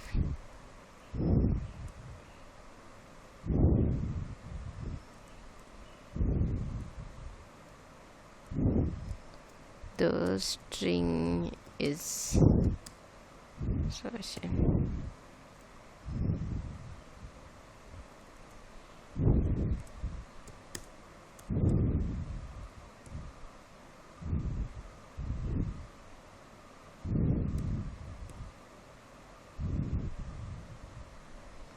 Hello world. Yeah, the string is hello world. So this is how you basically deal with a string. Now there are various programs that you can do with a string, like you can reverse a string, you can find the length of a string, then you can capitalize the first letters of a sentence, then count the number of spaces in a string, count the number of letters in a string. Likewise, there are many programs that you can do. So I'll be doing quite a little number of programs for you, and then you can try it out, try the other programs, and let me know if you have any doubts. So I think we'll go with capitalizing the first letters of a string. Like for example, I'm giving Mahendra Singh Dhoni, I have to capitalize M, S and D. What will I do? Okay, so for that what you have to do is, first you have to scan the sentence, and then what you have to do is, whenever it becomes a /0, yeah, you have to start a for loop, and what you have to do, yeah, first letter anyways it should be capital, right? So first letter you have to capitalize, then when you reach the space, the next letter to the space, that also you have to capitalize. That is how you do. That is the logic. The first letter, capital letter, then you check whether there's a space in between, and the next letter to the space should be capital letter. Again you check for a space, the next letter to it should be a capital letter. So these three cases you have to check. So how will you do that? Okay, that will do in the next video. We'll be doing that program in the next video. See you in the next video with Mahendra Singh Dhoni program. Okay, bye. Hello everybody, welcome to my YouTube channel Code with me. So here I'll be discussing with you some few programs about strings. Okay, I just told you how to scan and print a string. Either you can directly scan it using percentages and print it using percentages. If you're using %c, then you need to replace a slash n with a /0, only then it becomes a string. And you have to check till where when it reaches /0, you have to stop scanning and you have to print it. Okay, so that is how you do it. Now there are very interesting programs in strings, like you can capitalize the letters. So for example, which I told you in the earlier video, we'll be doing Mahendra Singh Dhoni, how to capitalize M, S and D. So it's basically, you just think in a very basic way. Like if you have got like Mahendra Singh Dhoni, yeah, you have to go to capitalize this one, this one, this one. So how do you know, how do you get to this one? It is basically the first first character in the array. So when a of 0, you have to anyway capitalize, right? So for I equal to 0, you have to capitalize the array a of I, if it is a of I. Okay, if it is a of I, when I equal to 0, you have to capitalize. Also if a of I, you have to check if it is equal to space.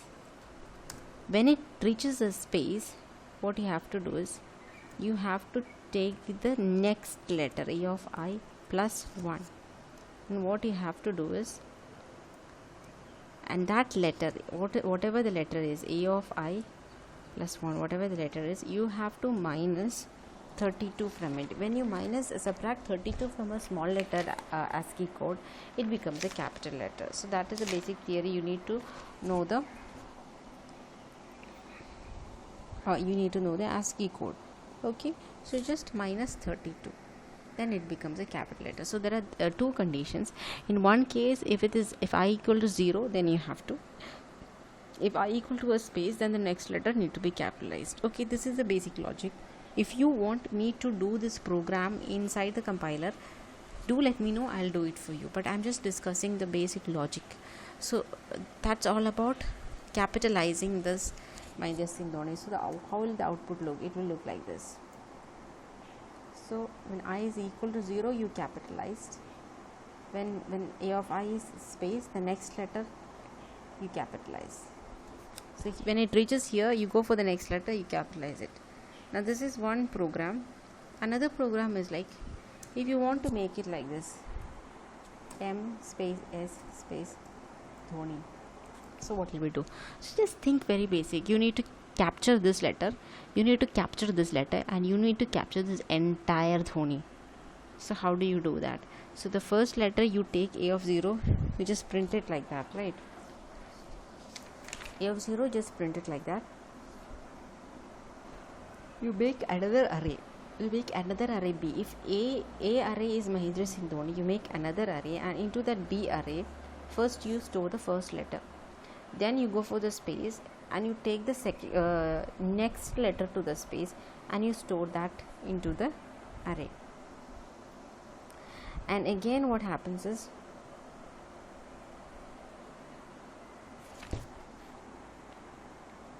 okay, here what you have to do is, you have to first take the count of the number of spaces.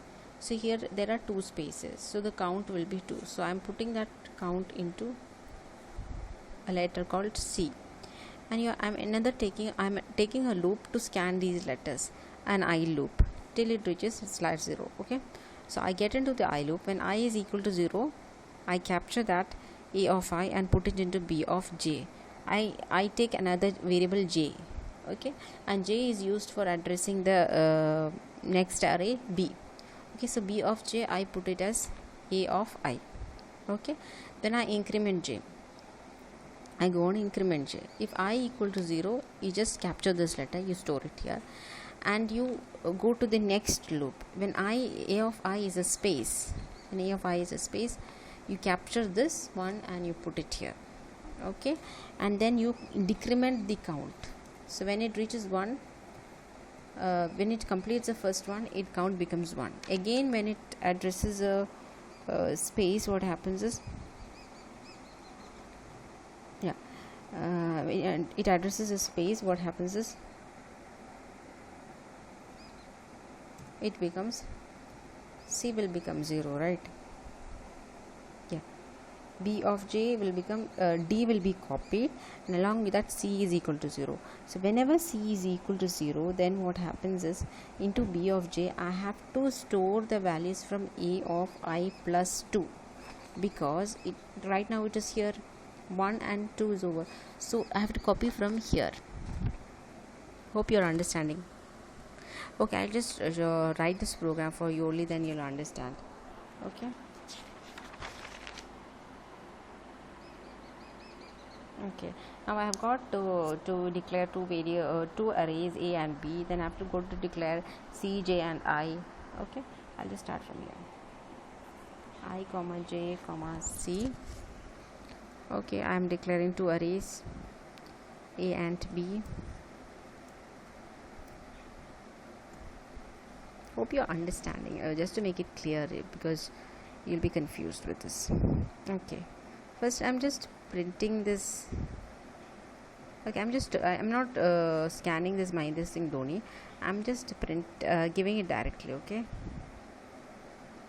into the A array I'm just giving this Mahendra Singh Dhoni here. Mahendra Singh Dhoni. Is it okay? Yes. Yeah, I'm just giving. So first what you have to do, I have to count the number of spaces, right? How do I count the number of spaces? I start reading from 0 till A of I, it is equal to A of I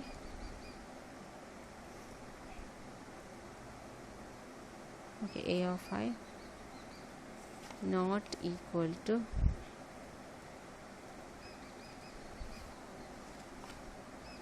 /0. Okay, you start reading from there, and what happens, I'll just clear this out.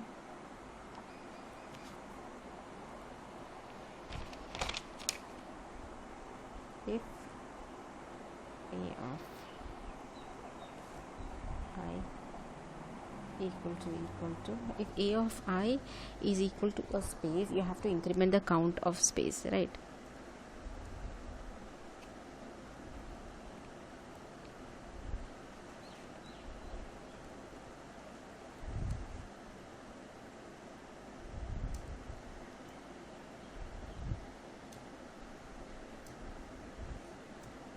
Okay, I incremented the count. I'm just taking the count of the it's just that I'm just taking, I'll just write here, taking the count of the number of spaces. So here we have got how many spaces? Here we have got 2 spaces.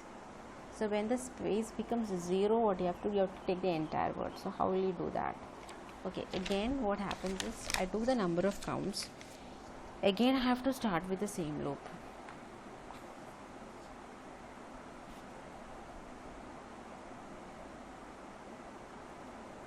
Okay,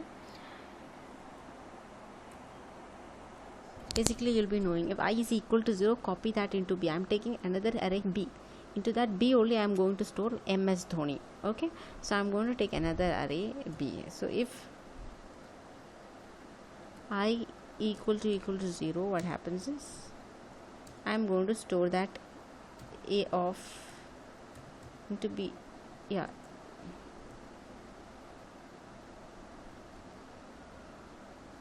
B of J is equal to A of I, and now I am going to increment the value of J.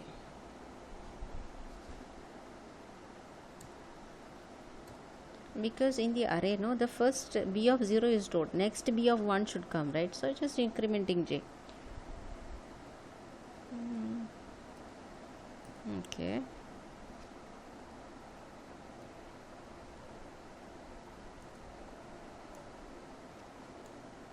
okay, now you go for the next if condition. If A of I is a space, then what it should do, it should capture the S, right? So if I'll write the loop. Okay, if a of I is equal to space, what should it do? Can you just let me know in the comment section what do you think should be b of j? B of j should be nothing other than b of a of I plus 1. So a of I is currently the space. A of I plus 1 will be the letter s. So b of j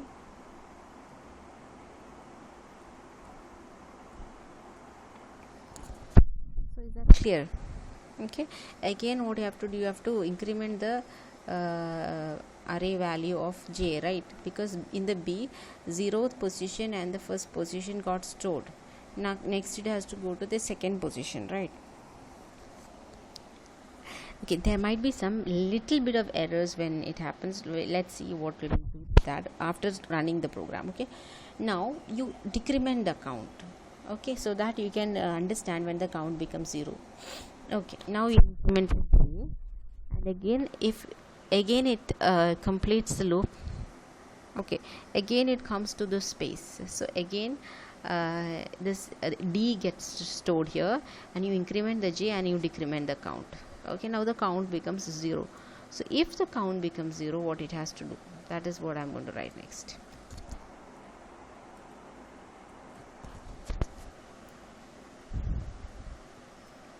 Okay, if count becomes 0, what do you have to do? What will be b of j? B of j is nothing but a of I plus 1 is d I already stored, so a of I plus 2.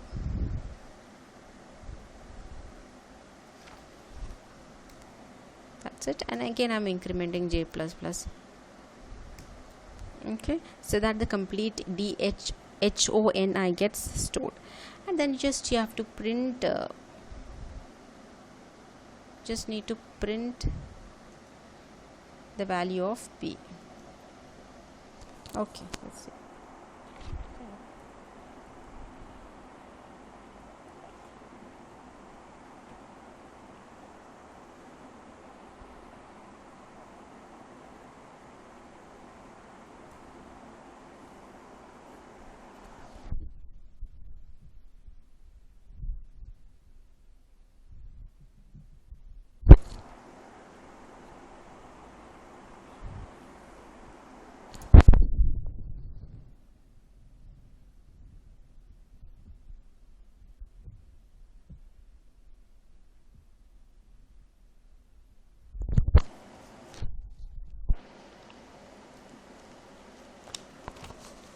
Let's see what the error is.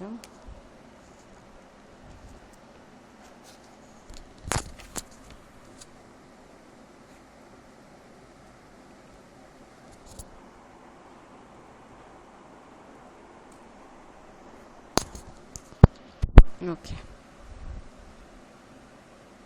it's not showing anything.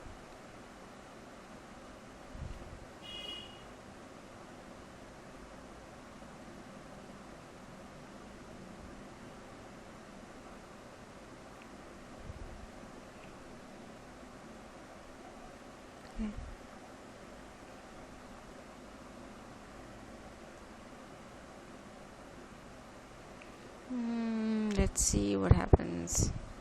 There is some error here. Let me check this out.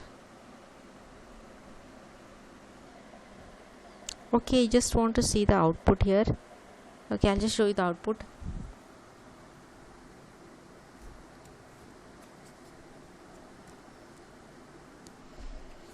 See, it is printing MS Dhoni. So I hope you understood this program.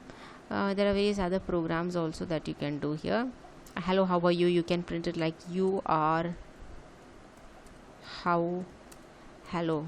Basically the logic is you start to scan from here. You scan from here. Whenever this a of I becomes a space, you capture that word. Again you start from here. Whenever a of I reaches a space, you capture that word. Like that you can do. Okay, again you start from here, and whenever it reaches a space, you capture that word. And again you start from here. Whenever I becomes a 0, you capture that word. So there are two conditions: either if I should be a space or I should be equal to 0. In these two cases you have to capture it and you have to print it.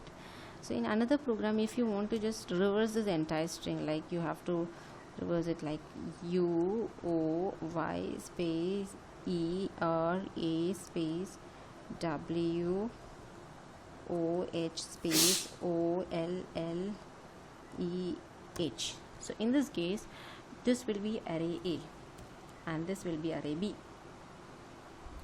Okay, what you basically store print here, if here there are 16 letters, sorry 17 letters, but when you count from 0 it will be 16. Okay, so you count the number of letters first of all, you start to scan from here and increment a variable, count the number of letters. So the number of letters it becomes is equal to 17. So but when you take the array indexing, it will be from 0 to 16, 0 to 16. So basically what you do, you introduce a new array called B, and into that B, you store a of I minus 1 because it's starting from 0, and minus I. So the first letter I is 0, second letter if you want to take, you have to minus 1, right?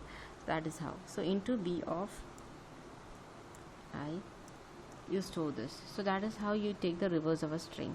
And finally what you have to do, if you want to print it as a string using percentages, B of I you should give it as the last letter, you should give it as /0. This you should not forget. Okay, so this is another program. In another program you can count the number of spaces. Whenever a of I equal to space, just increment a variable. Okay, then yeah, you can capitalize the first letters of a string. That also I have told you how to do in Mahendra Singh Dhoni. Yeah, that's it about strings. If you have any doubts regarding this, just try out this program, reverse, and also reversing each word. That is quite interesting. And if you want me to tell you how to go about doing with the coding of these two, do let me know in the comment section, so that I can help you out. It is quite interesting. When you do it alone also, you can learn a lot of things. So just try it out and let me know, so that I can share you the code. Okay, you can also mail me at fancyjacob2017@gmail.com. just check it out in my YouTube channel, the mail ID. Okay, so just let me know. Okay, thank you for watching my YouTube channel, and see you in the next video. Okay, good morning everybody. Okay, so today we'll be dealing with string handling functions. Till now we were learning about strings. We were learning how to scan a string, print a string, how to find the length of a string, how to count a particular number of letters. If letter A is given, how to count that letter, then how to capitalize a string, how to capture the words from a string, etc. we have done. So if you have any doubts regarding that, please mention in the comment section. Now we'll be dealing with string handling functions. So here, if we have got certain functions in C, using which you can find the length, you can compare the strings in a very easy way. Okay, string handling functions are, first one is to find the length of a string, strlen. Whatever is a string, you can just give it here. Okay, next one is string concatenation. That is, you can concatenate two strings together. If A and B are two strings, we can concatenate it together. Next one is string copy. Suppose you have two strings A and B, so you want to copy B into A. So suppose B is something like apple and A is orange. So if you do like this, A will also become apple, B is already apple, so A and B will be apple itself. Okay, then we have got string compare. If you want to check whether two strings are the same, you can use strcmp. So this is very useful, strcmp. So if both are same, then value will be 0. If I am giving this into a value x, okay, what happens if both are equal, if there are three conditions, either it can be equal. If A is equal to B, then what happens? The output of x will be equal to 0. Okay, if A is greater than B, then what happens is, ideally this should be equal to 1. And they'll tell you another condition. If A is less than B, ideally x should be equal to -1. So this should be the case, but in certain compilers, if a is greater than b, x will show any positive value, like it can be any number, some positive number. But if a is less than b, it will show some negative value. It can be anything, but ideally it should be -1. But in certain compilers, this is how it functions. So if you get a positive number, just think that a is greater than b. If you get a negative number, just think that a is less than b. So these are the basic string handling functions that you need to juggle with strings. Okay, now we'll be going into the program and seeing how to do a program using this strlen, strcat, strcpy, strcmp. It's quite easy. You give a string, you give strlen of a, you get the length of the string. You give two strings a and b, you use a function strcat then two will be combined together. If you use strcpy, b will be copied to a, and if you are using strcmp, what happens is it just compares and gives you the output. So I'll just show you so that you are just clear about the idea of this. Okay, I'm just doing a program to show you the working of all these string handling functions. Okay, so I have done hash include stdio void main, then declare two characters, then an integer, then I'll just print into the string. One more thing that you need to know, when you are using %s to scan a string, the way you represent it is like this. Normally how you will do, you just have to give it like %s, and you have to go outside and give the value a, right? So this doesn't work. So if it is not equal to /n only, if the moment you type the /n, the scanning should complete. So you should mention if it is not equal to /n. So here the symbol used is this one, equal to /n. If it is not equal to /n, the string will scan. The moment it reaches the /n, the scanning will complete. Okay, so this is how you scan the first string. Then you are printing the, I'm taking two strings because I just want to show you the entire string handling functions, compare, copy, everything. That's why I'm doing this concatenation. String 2. Okay, and again scanning. Percentage, square bracket, not equal to /n, %s, comma, b. So you are scanning the two strings. Now what you want to do? First we will take the length of the string. L is equal to strlen of a. Okay, now you have to printf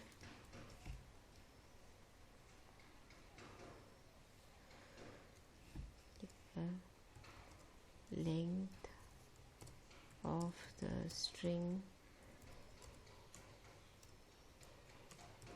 is %d, comma, L.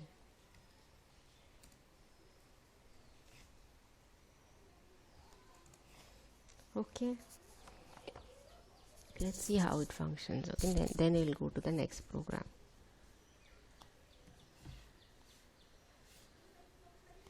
String handling functions.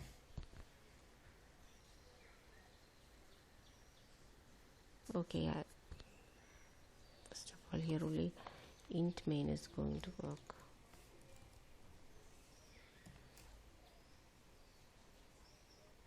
S was not declared. Sorry, length of a. It's not S. Some error again. Okay, one more thing. When you're using the string handling functions, you have to mention the header file. Hash include. I hope you can see the errors. I'll just show you the errors. Okay. See, these are the errors that has come up. strlen was not declared in the scope.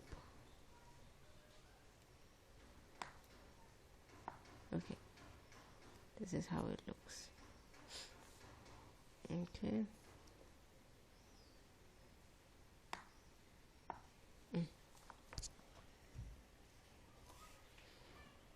Okay, hash include string.h, that is a header file. Then you need to mention when you're using string handling functions. Okay.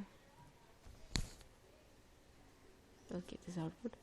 Enter the string 1, hello.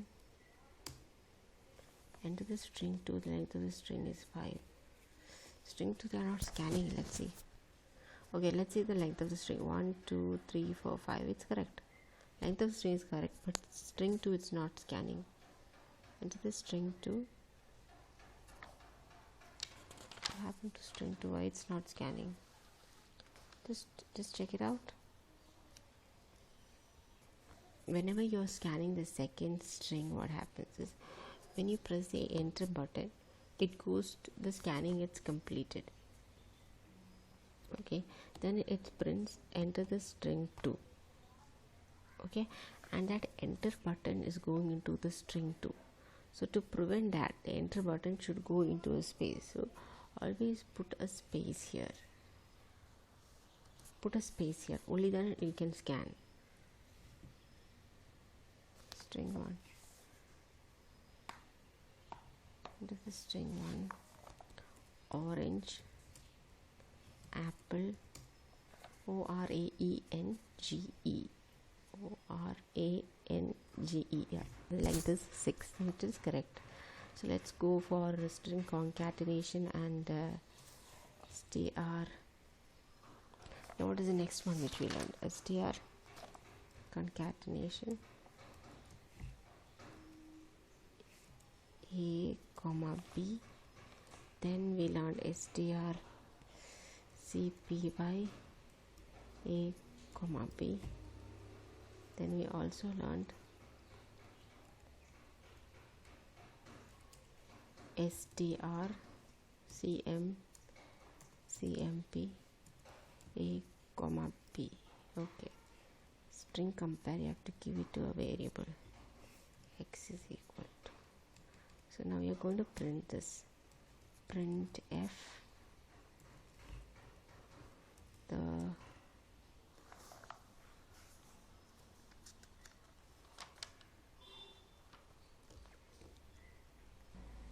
after concatenation, what happens? A gets concatenated with B and it gets stored in A itself.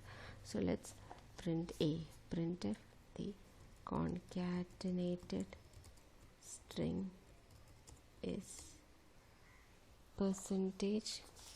String is always percentages. While printing, you need to put not equal to slash it, comma.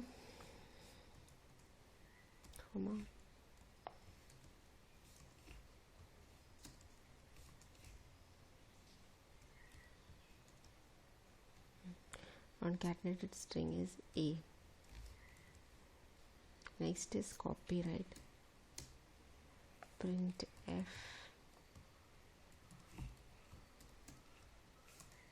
after copying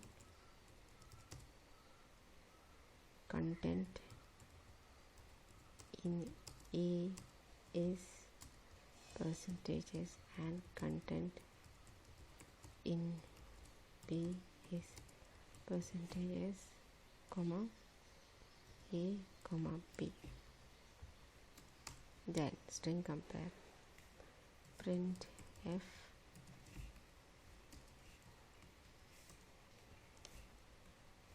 the value of x after comparison is percentage t, comma x.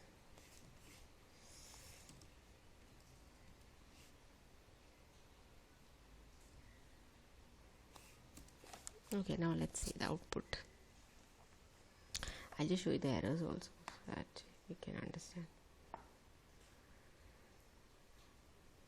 This is how it looks. Okay, now let's run it. No error. Orange and apple. Okay, the length of the string is 6. Orange, yeah. Concatenated string is apple. Okay, after copying content in A is apple and content in B is, yeah, B is also apple. The value of x after comparison is 0. It's not 0. Why it is 0?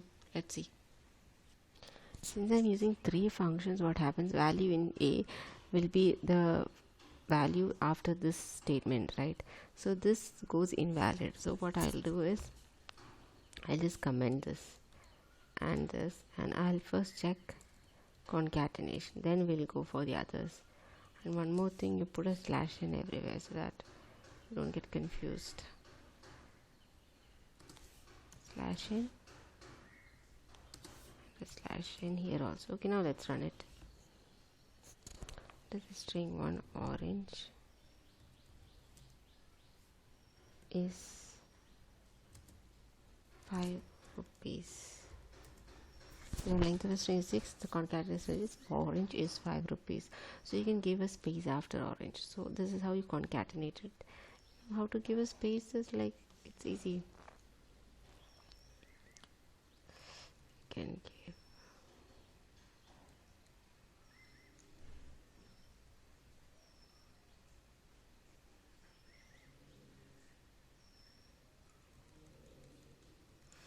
give a space after this.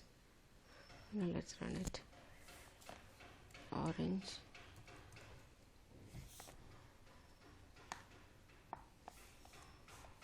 is mine. The concatenation, the orange is mine. Oh, space has not come.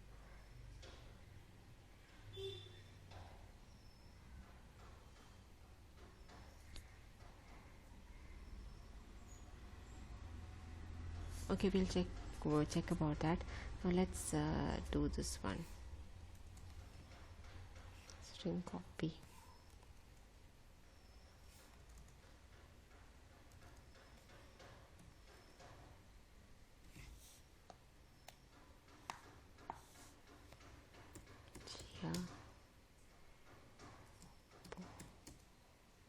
Yeah, after copying, content in A is also Oppo, B is also Oppo.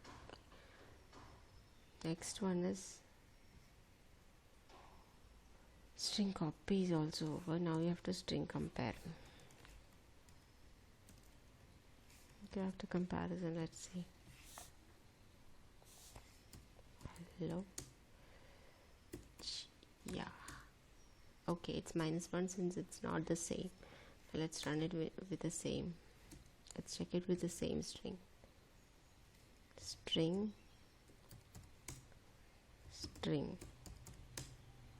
It's 0. Now let's check it.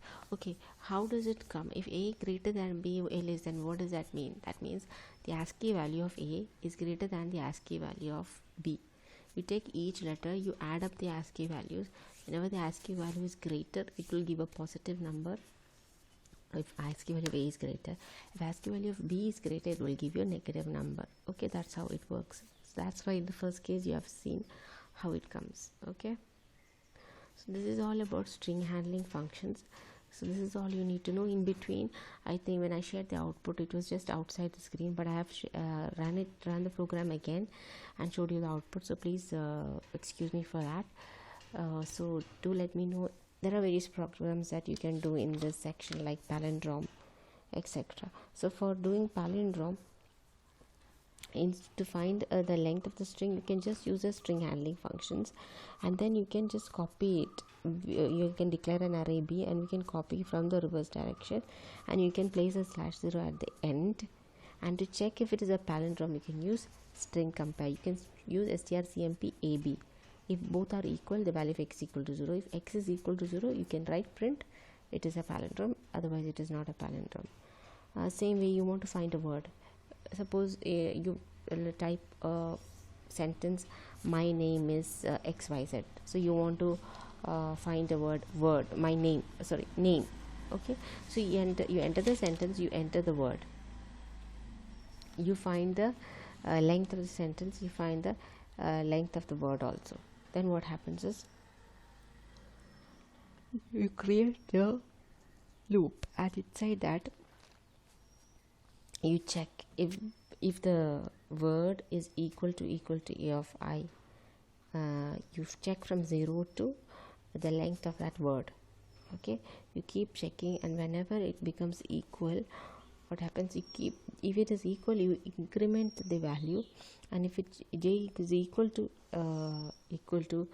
n, when both the strings value becomes equal, both the count becomes equal, then the word is found.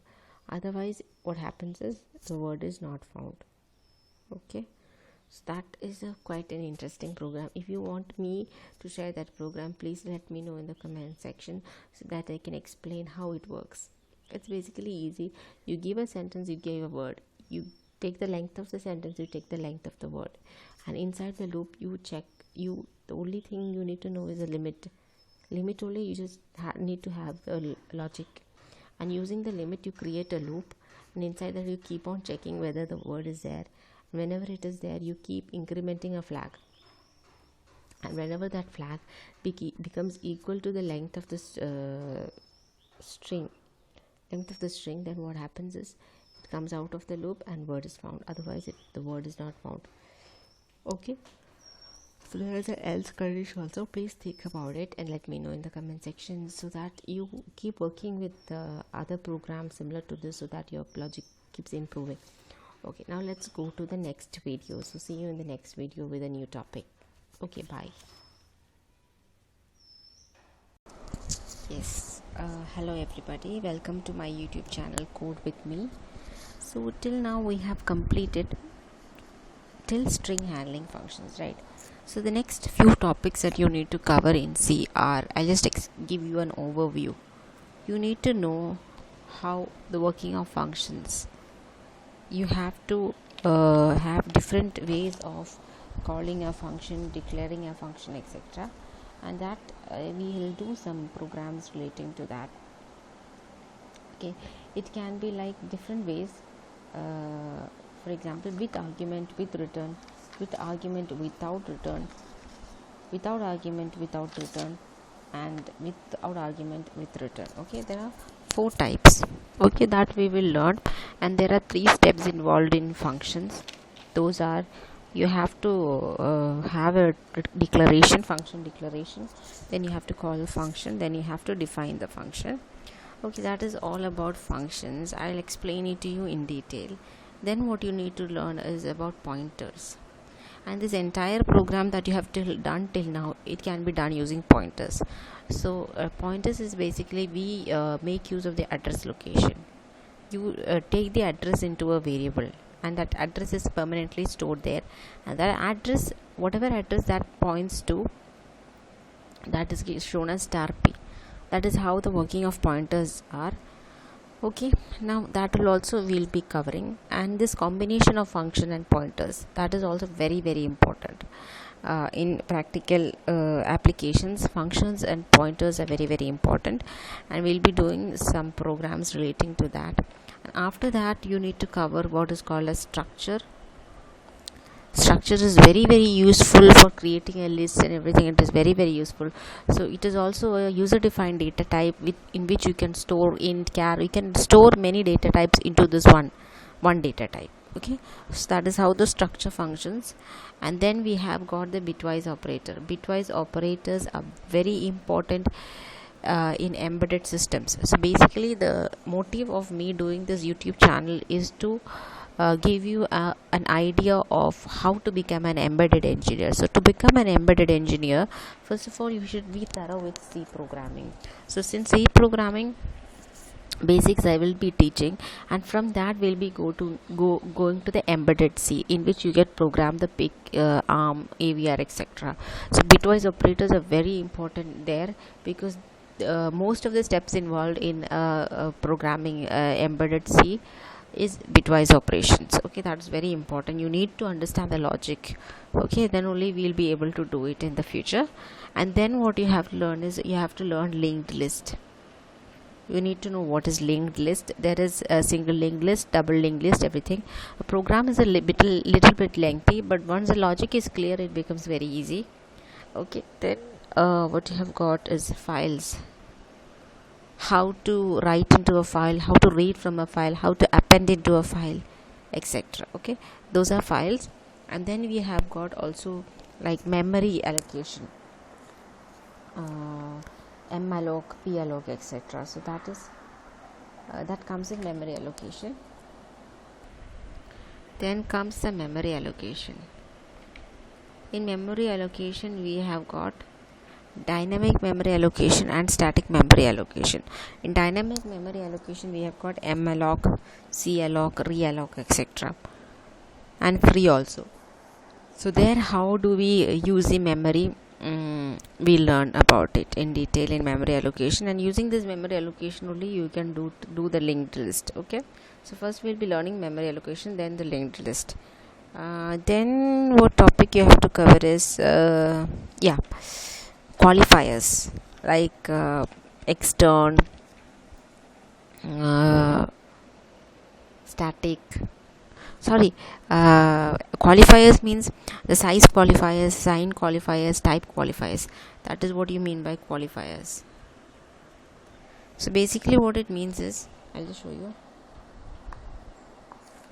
Qualifiers means size qualifiers are like, if you mention integer int a, if you want to increase the size, you can use long int a.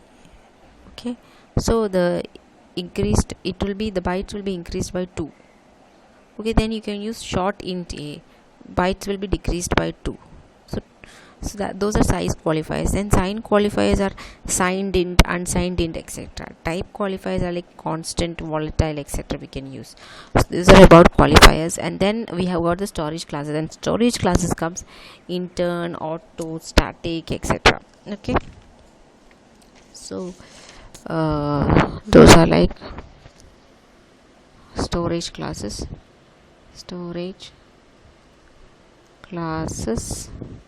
you have to learn: auto, extern, static, etc. And then we have got the preprocessor is something like you can use like header files, file inclusion, hash include sum.h, hash include multiply.h, like that. You can include some files into a C program, that is called file inclusion. Then macros can also be used, that is like hash define a 100, so 100 will be stored into a, so those are macros. And then we have got conditional compilation, that is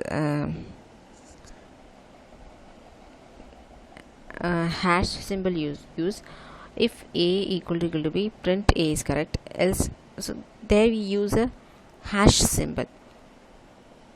And here we have got if else. One is if, second is else, then end if, else. For else if you just put elif, then if def, if not def, undef, like that. Various conditional compilation techniques are there. So for that we always use a hash symbol before that. So these are all about preprocessors. So we have got storage classes, then we have got preprocessor. Okay, these are the basic topics that you need to cover in the next coming videos. I'll be teaching you in detail about all this, so don't get scared by seeing this, because once you know how to declare, how to define and call a functions, every program you did till now can be used done using functions. And when you do functions, same thing for pointers. When you start to know how the pointer works, how to declare a pointer, how to give the address location to a pointer, and what is the meaning of star and ampersand in pointers, okay, once you know that, the entire program we did till now can be done using pointers. And I will help you out with if you have any doubts regarding this. And structure, bitwise operators, linked list, these are completely new topics, and this also, it is very much useful in the practical sense. Okay, files, memory allocation, qualifiers, or storage classes are all very important. Okay, so we'll be learning next, in the next video we'll be learning functions and pointers. Okay, see you in the next video. Okay, today we'll be learning about functions, and in functions there are three steps: declaration, the function declaration, function call, and function definition. And then there are four ways in which we do that. We have got two things: arguments and return type. Okay, either you can pass the arguments and the return type, with argument, without return, without argument, with return, without argument, without return. So these are the four types. So let's start with argument, with return. So I'm passing with argument, so I need, this is the first. Okay, first step is function declaration. So how do you declare the function? I've got the function return type. First you have to mention, then the function type name, and then the data type. So what is the return type? Since I'm having a return type, so the return type, since I'm doing a sum function here, the return type will be an integer, so I provide int is the return type, function name is sum, and data types used are integers. Okay, no need to mention the variable, just mention the data type that is used. Okay, you go into the function here, you're doing a sum, so I'm going to have with argument and with return, right? So I'm passing these arguments a and b. Okay, I'm passing these arguments, and then I'm doing the function definition. Inside the function definition, I'm doing the sum. So it also same, return type will be there, function name and arguments with the variables. Okay, the data type and the variables should be mentioned. So here also the return type will be integer, function name is sum, int x and int y. A and b will be caught into this. So z I'm mentioning, and I'm adding these two functions, these two variables x and y. A will be caught into x, b will be caught into y. Okay, just that naming is different. Even if you can put a and b only, here also you can put a and b. Okay, just to show you the difference, I have put x and y, and you add it and you return it. Since you are using a return type with argument with return, you return this z, and this z comes and stores in s, and it gets printed. So this is how you do with argument with return. Now next will be with argument without return. So return type is not there, so this will becomes void. Here also this becomes void, so I'm not returning anything. I have to print here itself. You have to just writing print. Okay, it's not like this, you have to mention it, percentage d comma z. So I'm printing here itself. So with argument without return, so I'm passing the arguments, I'm not returning anything, so I need not print it here, and I need not put this is equal to. So this is the difference in with argument without return. Now next is without argument and with return. So I don't need this.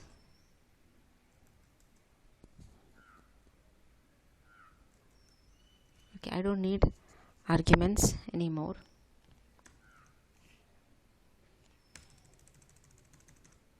But I need a return type. So here I mention integer, and here also I mention integer. Okay, so here I'm just typing sum. I want to find the sum. Okay, I am having a return type, no, so I'm putting this is s is equal to sum. So only the variable used here is s.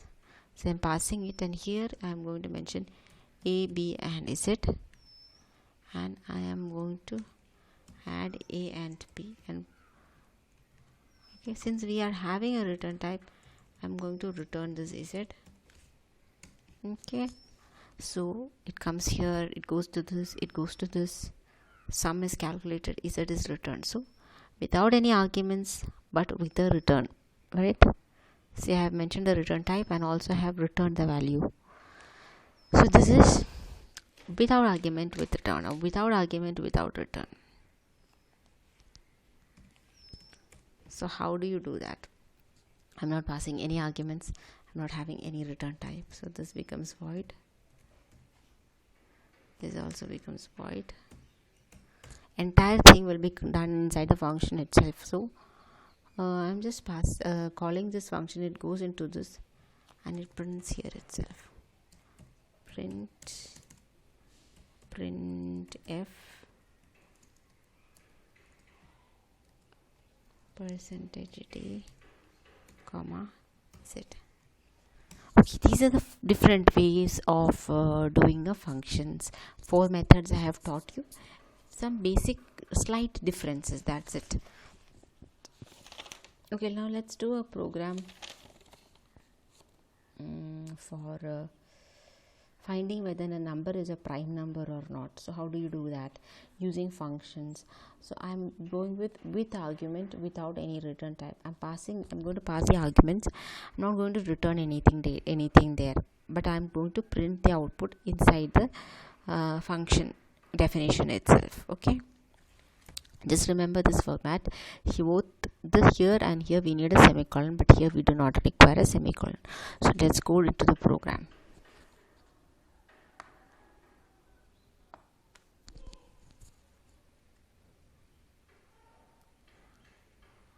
Okay, so here we'll do number prime or not. Okay, I'm using with argument without return type. I'm just writing it here. Okay, just commenting it here. With argument without return type. Okay, so the first step is declaration. So no return type, so void. Function name is prime. Okay, the number that I'm going to pass here is one number. I want to find whether that number is a prime number or not. So that's it. Function definition declaration is over. Come into the main program, void main. Okay, start the main program, and here what you have to do is you have to declare the number, right? So I am declaring the number integer a. Then I'm asking printf. You need to enter the number, right? Enter the number. So then I need to scan the number. Scan f percentage d comma ampersand a. Okay, I'm just printing the number. Printf. If you want, you can print the number is percentage d comma a. That's it. So you get the number, and then I'm calling the function name and the variable. Since I am using an argument, I'm passing this number a. And now we have to go to the definition in which the entire program is done. So again, there is no return type, so void. Function name is prime. So the data type and the variable name together, int, I am catching it to suppose x. Okay, now I need to declare some variables. I will have to use a loop here, so I'm putting int I, and I'm also using a flag here p. Okay, for finding whether it is prime or not. Okay, so for finding whether it is prime or not, you have to divide the number by from 2 till the number. Okay, if any of these numbers are divisible, then you increment the flag and you print. You just break off for a bit and come to the main program. Alright, if it is divisible, the basic logic behind prime number is a prime number should be divisible only by the number itself and the number 1. Anything other than the number itself and 1, that is, you have to start dividing it from 2 till 1 less than that number. Suppose it is 7, then you have to start dividing it from 2 till 6. So the loop will go from I equal to 2 to I less than that number x, I plus plus. So then what you have to do, you have to divide the number x by I, and you have to check the remainder. If remainder is 0, then that means it is divisible. Hence suddenly you break off from that loop and you print that it is not a prime number. Okay, if p is incremented in any ways, it is not a prime number. So I'll write the program. Okay, let me write the program and show it to you. I will start from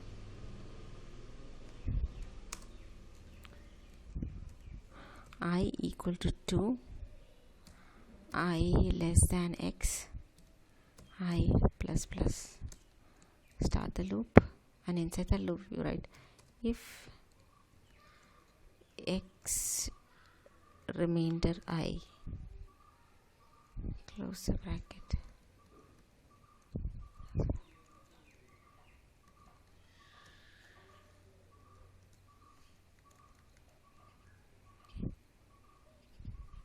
If this one is equal to 0, then you have to print anywhere the remainder becomes 0. What you have to do is you have to increment this flag, you break from it and come out of this for loop. If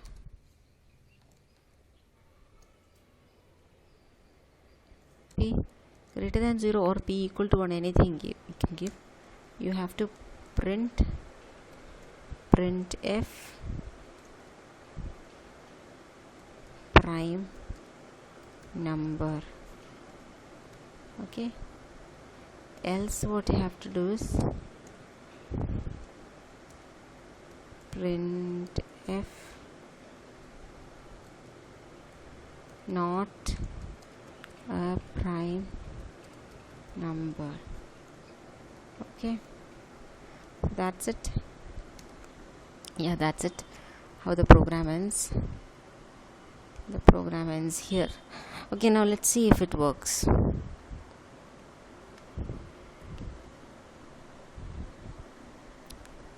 Function prime.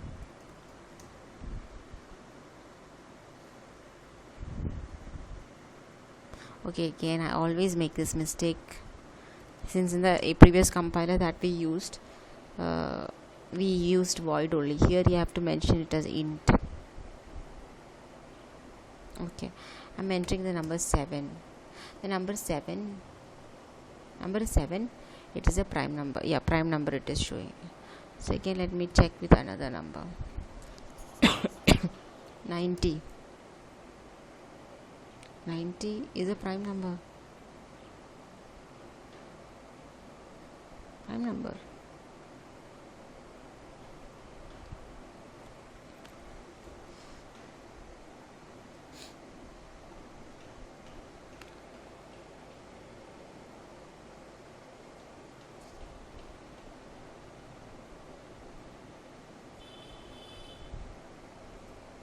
Okay, let's check with another number. 6. Everything is a prime number. Okay, let me check. There is some problem somewhere. Let me check with this thing. Equal to 1. 6. Not a prime number. So you have to check if p becomes 1 somewhere. Suddenly if it is divisible by some number, then what happens, it is going to break away from it, right? So breaks and it comes out, and p, what is p will be always 1 if it is divisible. So if p is equal to 1, number is not a prime number. Sorry,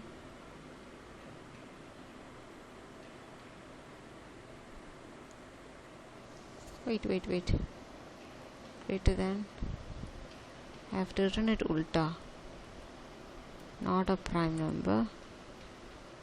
If p is, else it is going to be a prime number.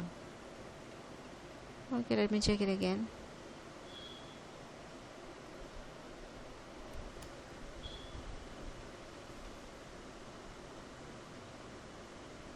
Will 7 be divisible by any number between these two? No. So it is a prime number, right? Yes, one very important thing I've got to give is p is equal to 0. Now let's check it. 90. The number is not a prime number.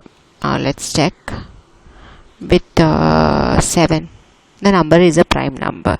So don't forget to initialize the value of p, because when p becomes 1, the number turns not prime, right? So this is how the program runs. So this is how you are using with argument without return type. You can try this with the 4 methods: with, without, with, and without. Okay, all the methods you can just try out and check whether it runs for you. It's quite easy. The various method, it's just the same, just you have to pass, in some cases you have to pass the argument to mention the return type, etc. It's just like that. Okay, now let's go to the next topic, in which yeah, before going into the next topic, I'll give you some problems to work out. So just take this down with functions. Okay, just try out these programs with in using functions. You just try out, just write these questions. The questions are, we can try to find the power of a number. Okay, you enter the number, suppose 2, you enter the power also 3, then you have to find 2 raised to 3. 8 is the answer. So that you have to do using the 4 methods. Okay, with argument, with return, with argument, without return, without argument, without with return, without argument, without return. So to find the power of a number, okay. Another problem which you can do is anything, any program you can do it to find a factorial of a number. Okay, just do this also, factorial of a number. Please let me know if you have any doubts. Okay, so factorial also you can do it, and if you have any doubts, please comment in the comment box so that I can send you a link which gives you all the programs in C. Okay, so in the next topic we'll be covering about pointers, which are very, very important, and then in the coming videos we'll be doing 2-3 programs with pointers and functions together, so that the concept gets clear with you. Okay, so see you in the next video.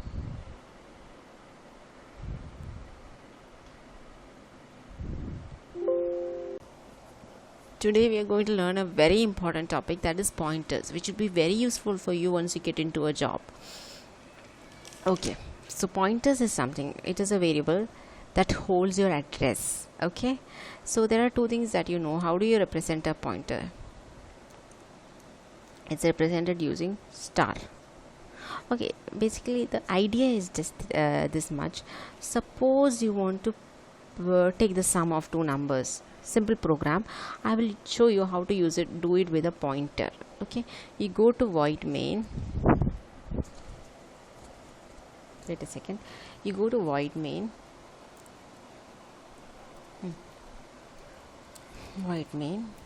okay, and inside that, basically when you want to do the sum of 2 numbers, you just mention a comma b comma s, right? These are the 3 numbers that you mention. So okay, how do you do it? S is equal to a plus b, and then you print percentage d comma s. This is how you do a sum program, right? So while using pointers, you have to declare the pointers also. Pointer is also an integer. So how do you declare the pointer? Here we need 3 pointers, right? So star p star q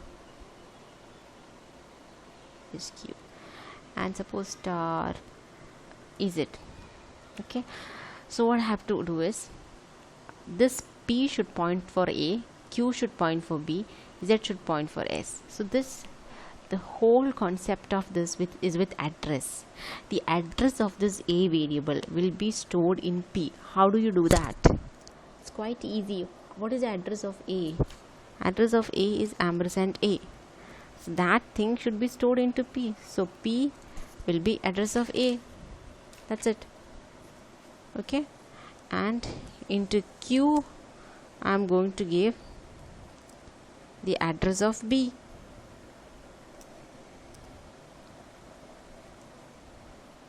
And into z I'm going to give That is not required if you want address of S. Okay, now what I am going to do, now if you want to get the data inside A, then what you can use? Star P. If you mention star P, that means P is pointing to, how do I show the concept is like, I need to draw it. Wait, let me take a pencil.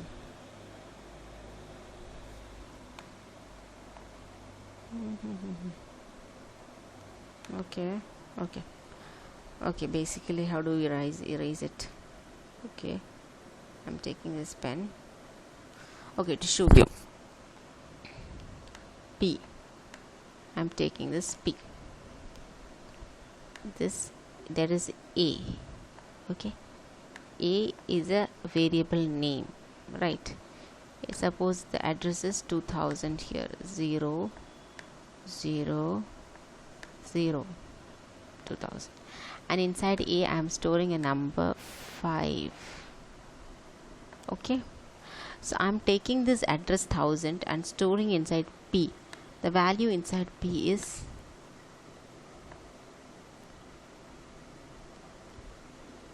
1000.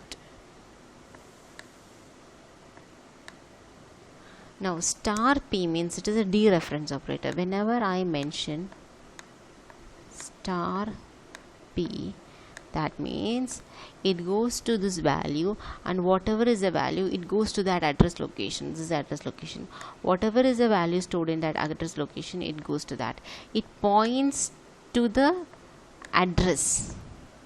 So star P is nothing but 5. P is nothing but the address.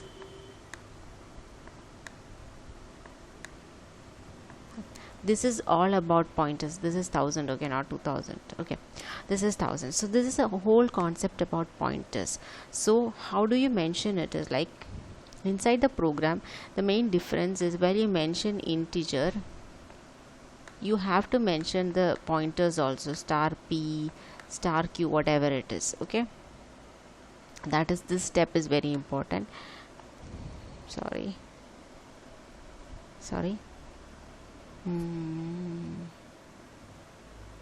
That is, this step is very important in pointers, and you have to give the address into this, only then the pointer will work. Then how do you go about doing this? Into star Z, what do you have to store? You have to store the value of star P plus star Q.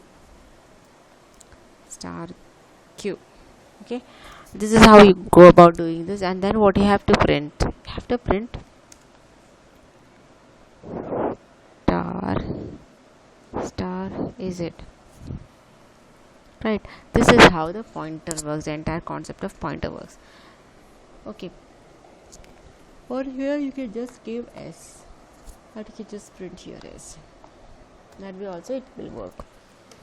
So the data inside the pointer in the address location A, ampersand A, the data it takes, that is star P. The data in address location B, that it takes, and you add these two and you store it into S. This is the basic concept of pointers. The only thing you have to remember is you have to mention the data type to declare it, and you can also mention the address, the storage, what corresponds to what, that also you have to mention. Okay, whenever you want to take the data inside that, you just represent it by star P. So that's the whole concept about pointers. We'll start doing a program in which we'll swap two numbers using pointers. Okay, now we'll check how to swap two numbers using pointers.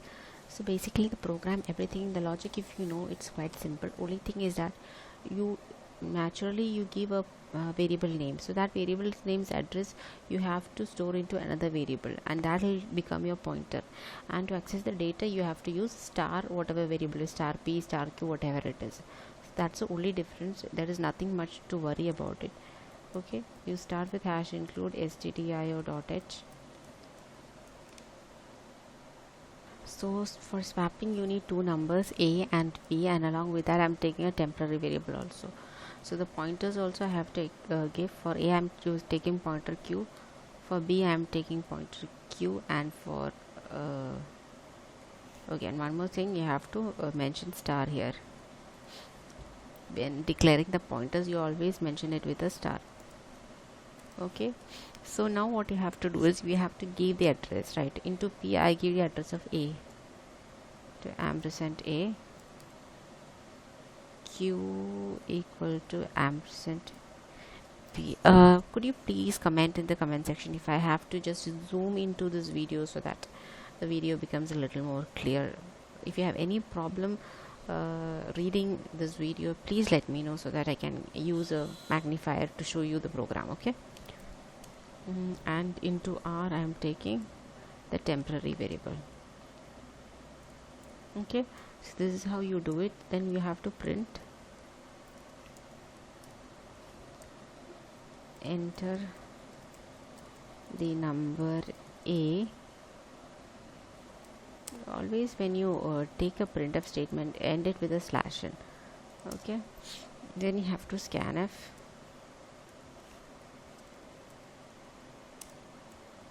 %d comma p.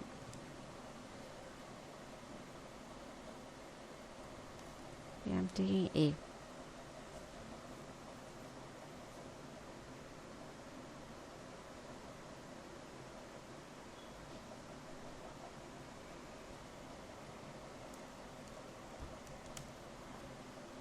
Okay, enter the second number.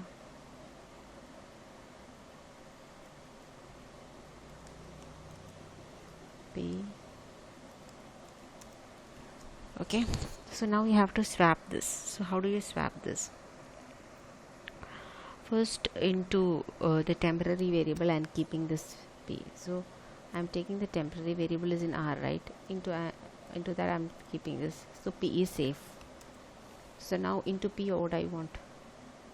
So the value in P I have stored it somewhere. So now we can play with P and Q. So into P I'm putting Q. And then what, into Q I can put R. Can put R and put R, and this is how it is done. And then you print P and Q.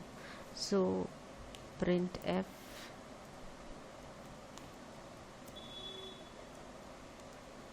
the swapped numbers are %d and %d, comma, you need star P and star Q. Okay, so now let's run it. Swap pointer swap. Okay, there are a little bit of errors. Expected initializer. R was not declared. Yeah, it's declared. Okay, the program has run. Number A I am putting it as 12, B I am putting it as 70. Oh, there is some problem. Enter the number A I have scanned.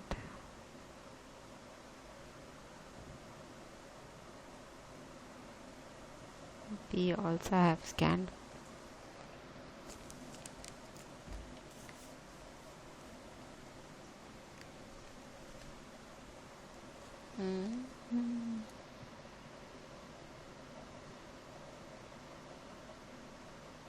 Sorry, whenever you're scanning it, you need to put ampersand, right? Either you can put it as ampersand A and ampersand B, or else you can directly put P and Q. Okay. Okay, I'm putting 15 and 90. Okay, the swap numbers are 90 and 15. It has been reversed. So P and Q has been reversed. Either we can put it like this, ampersand A and ampersand B, or else we can put it as just P and Q, because ampersand A is nothing but P, right? So easily you can put it as P and Q. 89, 37. So 37 and 89. you swap two numbers using pointers. The basic idea of pointers. So this is how you do a swapping problem. You want to check if something is a digit or a special character, you can use it, do it with pointers. You can create a Fibonacci series with pointers. Do you want me to do a Fibonacci series with pointers? We'll do that. Okay, so the same thing here. So for Fibonacci series, to start with, A you have to initialize to 0, and B you have to initialize it to 1. Okay, then you have to keep adding 0 plus 1, 1 plus, like that it has to go now. No need of any temporary variable. You need to store it into a sum variable, and also you need to have a loop. Okay, similarly P, Q, R, and I'm putting also one more variable for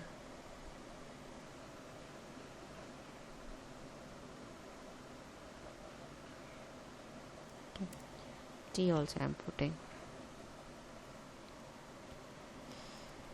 N is also used for the limit. Okay, so okay, what is the limit that you need? That is stored in N.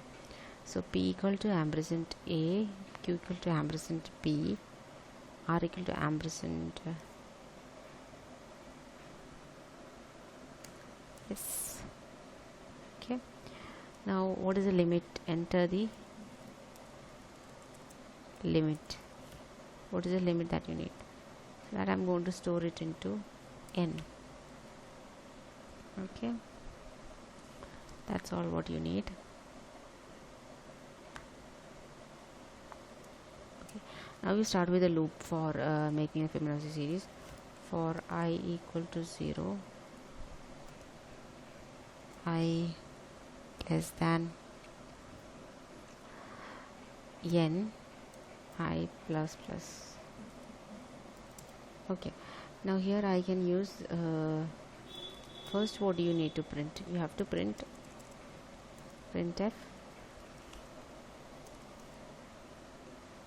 First I have to print the A, right? Percentage D, comma, what is A? Actually it is P, so star P. You have to print star P. First we have to print star P.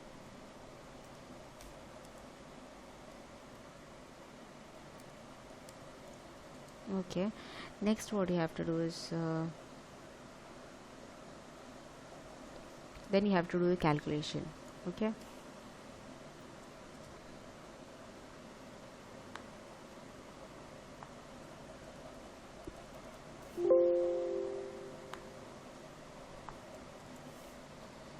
okay, we'll do the calculation here. I'm going to add A and B, right? So what is A and B? P and Q. So I'm going to store it into S.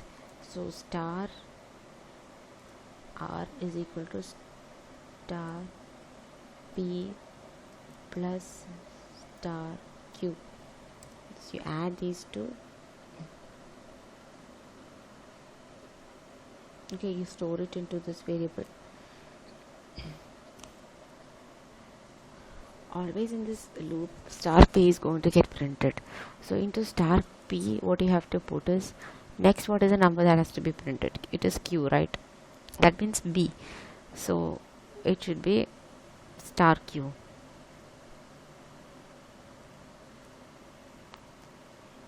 Now what are the two numbers that needs to be added? First 0 and 1 is added. Now 1 should be added with the sum, that is R. Okay, so 1 should be added with the star. So what should be P and Q?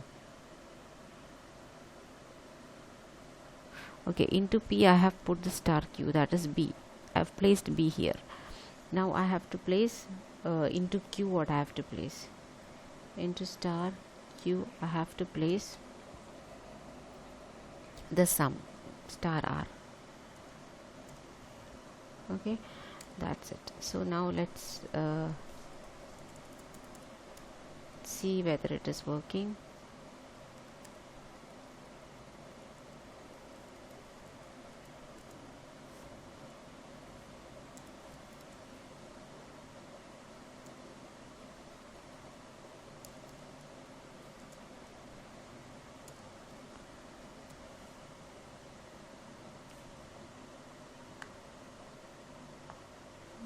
enter the limit 9.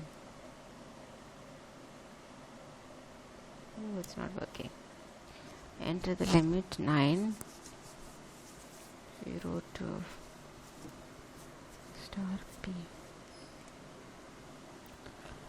percentage d star p, and r is equal to star p plus star q. Star p is equal to star q, and star q is equal to star r. Yeah, it's fine. What is the problem? It's not printing. Okay, let's see. Always I forget to do this. Please excuse me. I have not put an ampersand sign over here. Okay, now let's do it. 5. Okay, 0 1 1 2 and 3 is fine, right? I'll run it again. 9 1 1 2 3 5 8 13 21. Yeah, it's correct, right?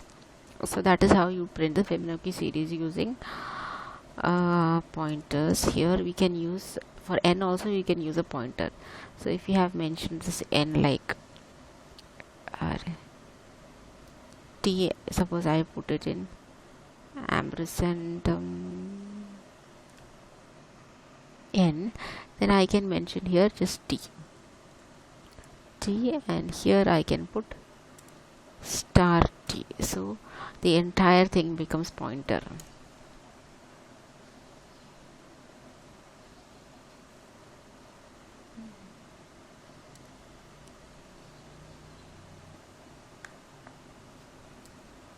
Okay, so this is how you do the program using pointer. Only thing is you have to mention the address.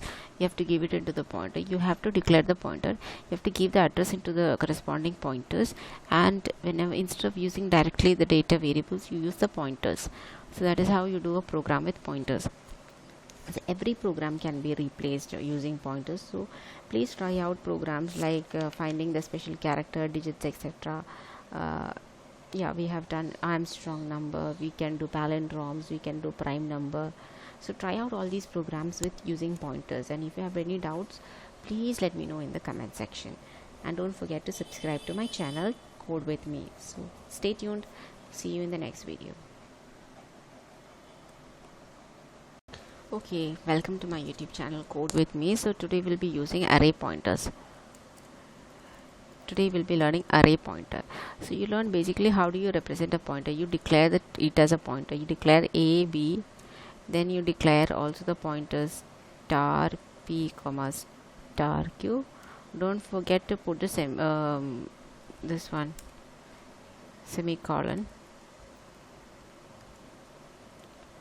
Okay, then what you do is you basically give the address p is equal to ampersand a, and q is equal to ampersand b. So if you want to add these two things, you take just star p plus star q. Okay, so that is how you do a normal pointer. So what about when it comes to array, a one-dimensional array? So let's check with an array. Suppose this is an array with size 10. This is another array with size 10. Okay, I am taking a pointer. So how do you represent it? Okay, you have to declare it first of all. You declare it as star p, star q, etc. And now what you do is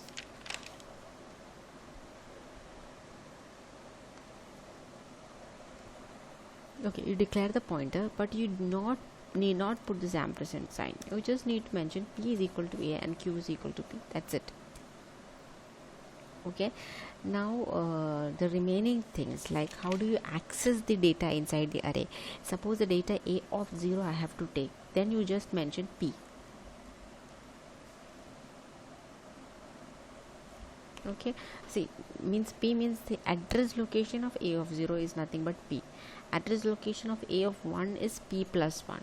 Address location of a of 2 is p plus 2. So I'll just write it down. This is what comes in the program. Okay, so for your understanding I'll explain how it is coming. Okay, so that means it's like this: p is equal to % a of. So this is the meaning. So suppose I want to access the next array variable a of 1, then you should mention it as p plus 1. P plus 1 is ampersand a of 1. Okay, semicolon, here also semicolon.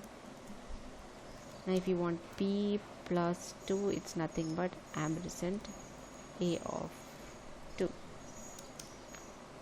P plus 3 is nothing but ampersand a of 3. So this is how it goes. The array variables go like this and the pointers are represented like this. Suppose you want a data inside that particular pointer, so how do you take the data? Same thing, if you put a star over here,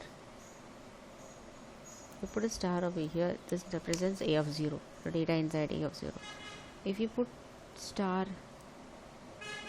p plus 1, it represents the data in a of 1.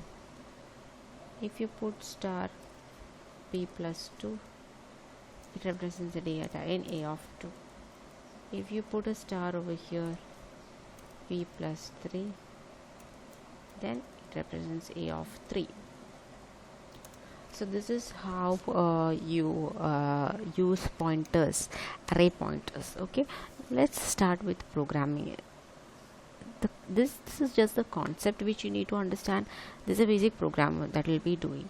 Okay, this is a basic steps that you'll be using in the program. So let's see how to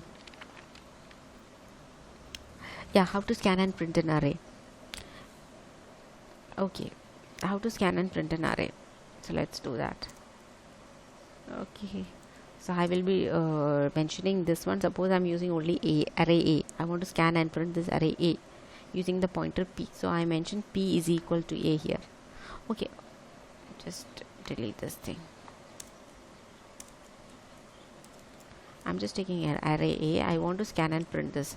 So I write the loop for I equal to 0, I less than n whatever. Suppose I give the value of n as 10, I plus plus. Okay, I take the array, and inside the array what will I write? Scanf percentage d comma. Normally what will I write? Ampersand a, right? So instead of representing ampersand a, what do I represent here? What is ampersand a? It's just p, right? So just p, but since it is an array, it has to go to first element will be p, second element will be p plus 1, third will be p plus 2. So you have to represent it as p plus I. Okay, no need of representing it as ampersand a of I. Instead of here array pointer, instead of ampersand a I, what do I use?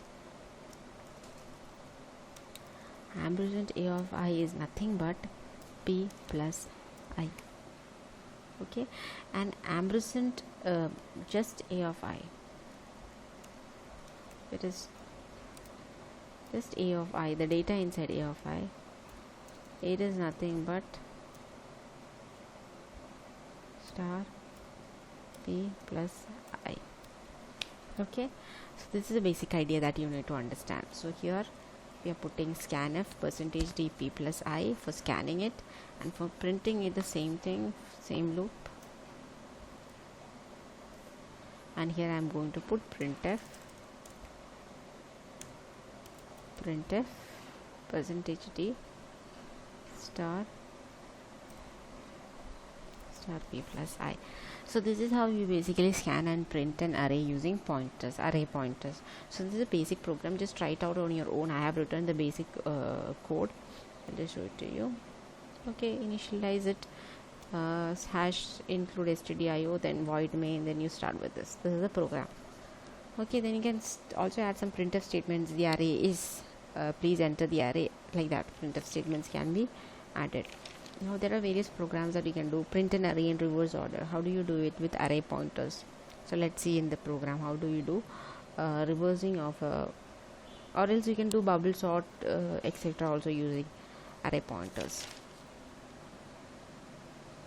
You can delete a pointer, you can insert a pointer, you can do palindrome, string character count. Everything can be done using array pointers. Every program that you have done in array, you can just repeat it using array pointers. Okay, I'll just show you 2-3 programs how to do it, and rest of it, if you have any doubts, please comment in the comment section so that I can share it with you through my links. Okay, so let's start with the programming.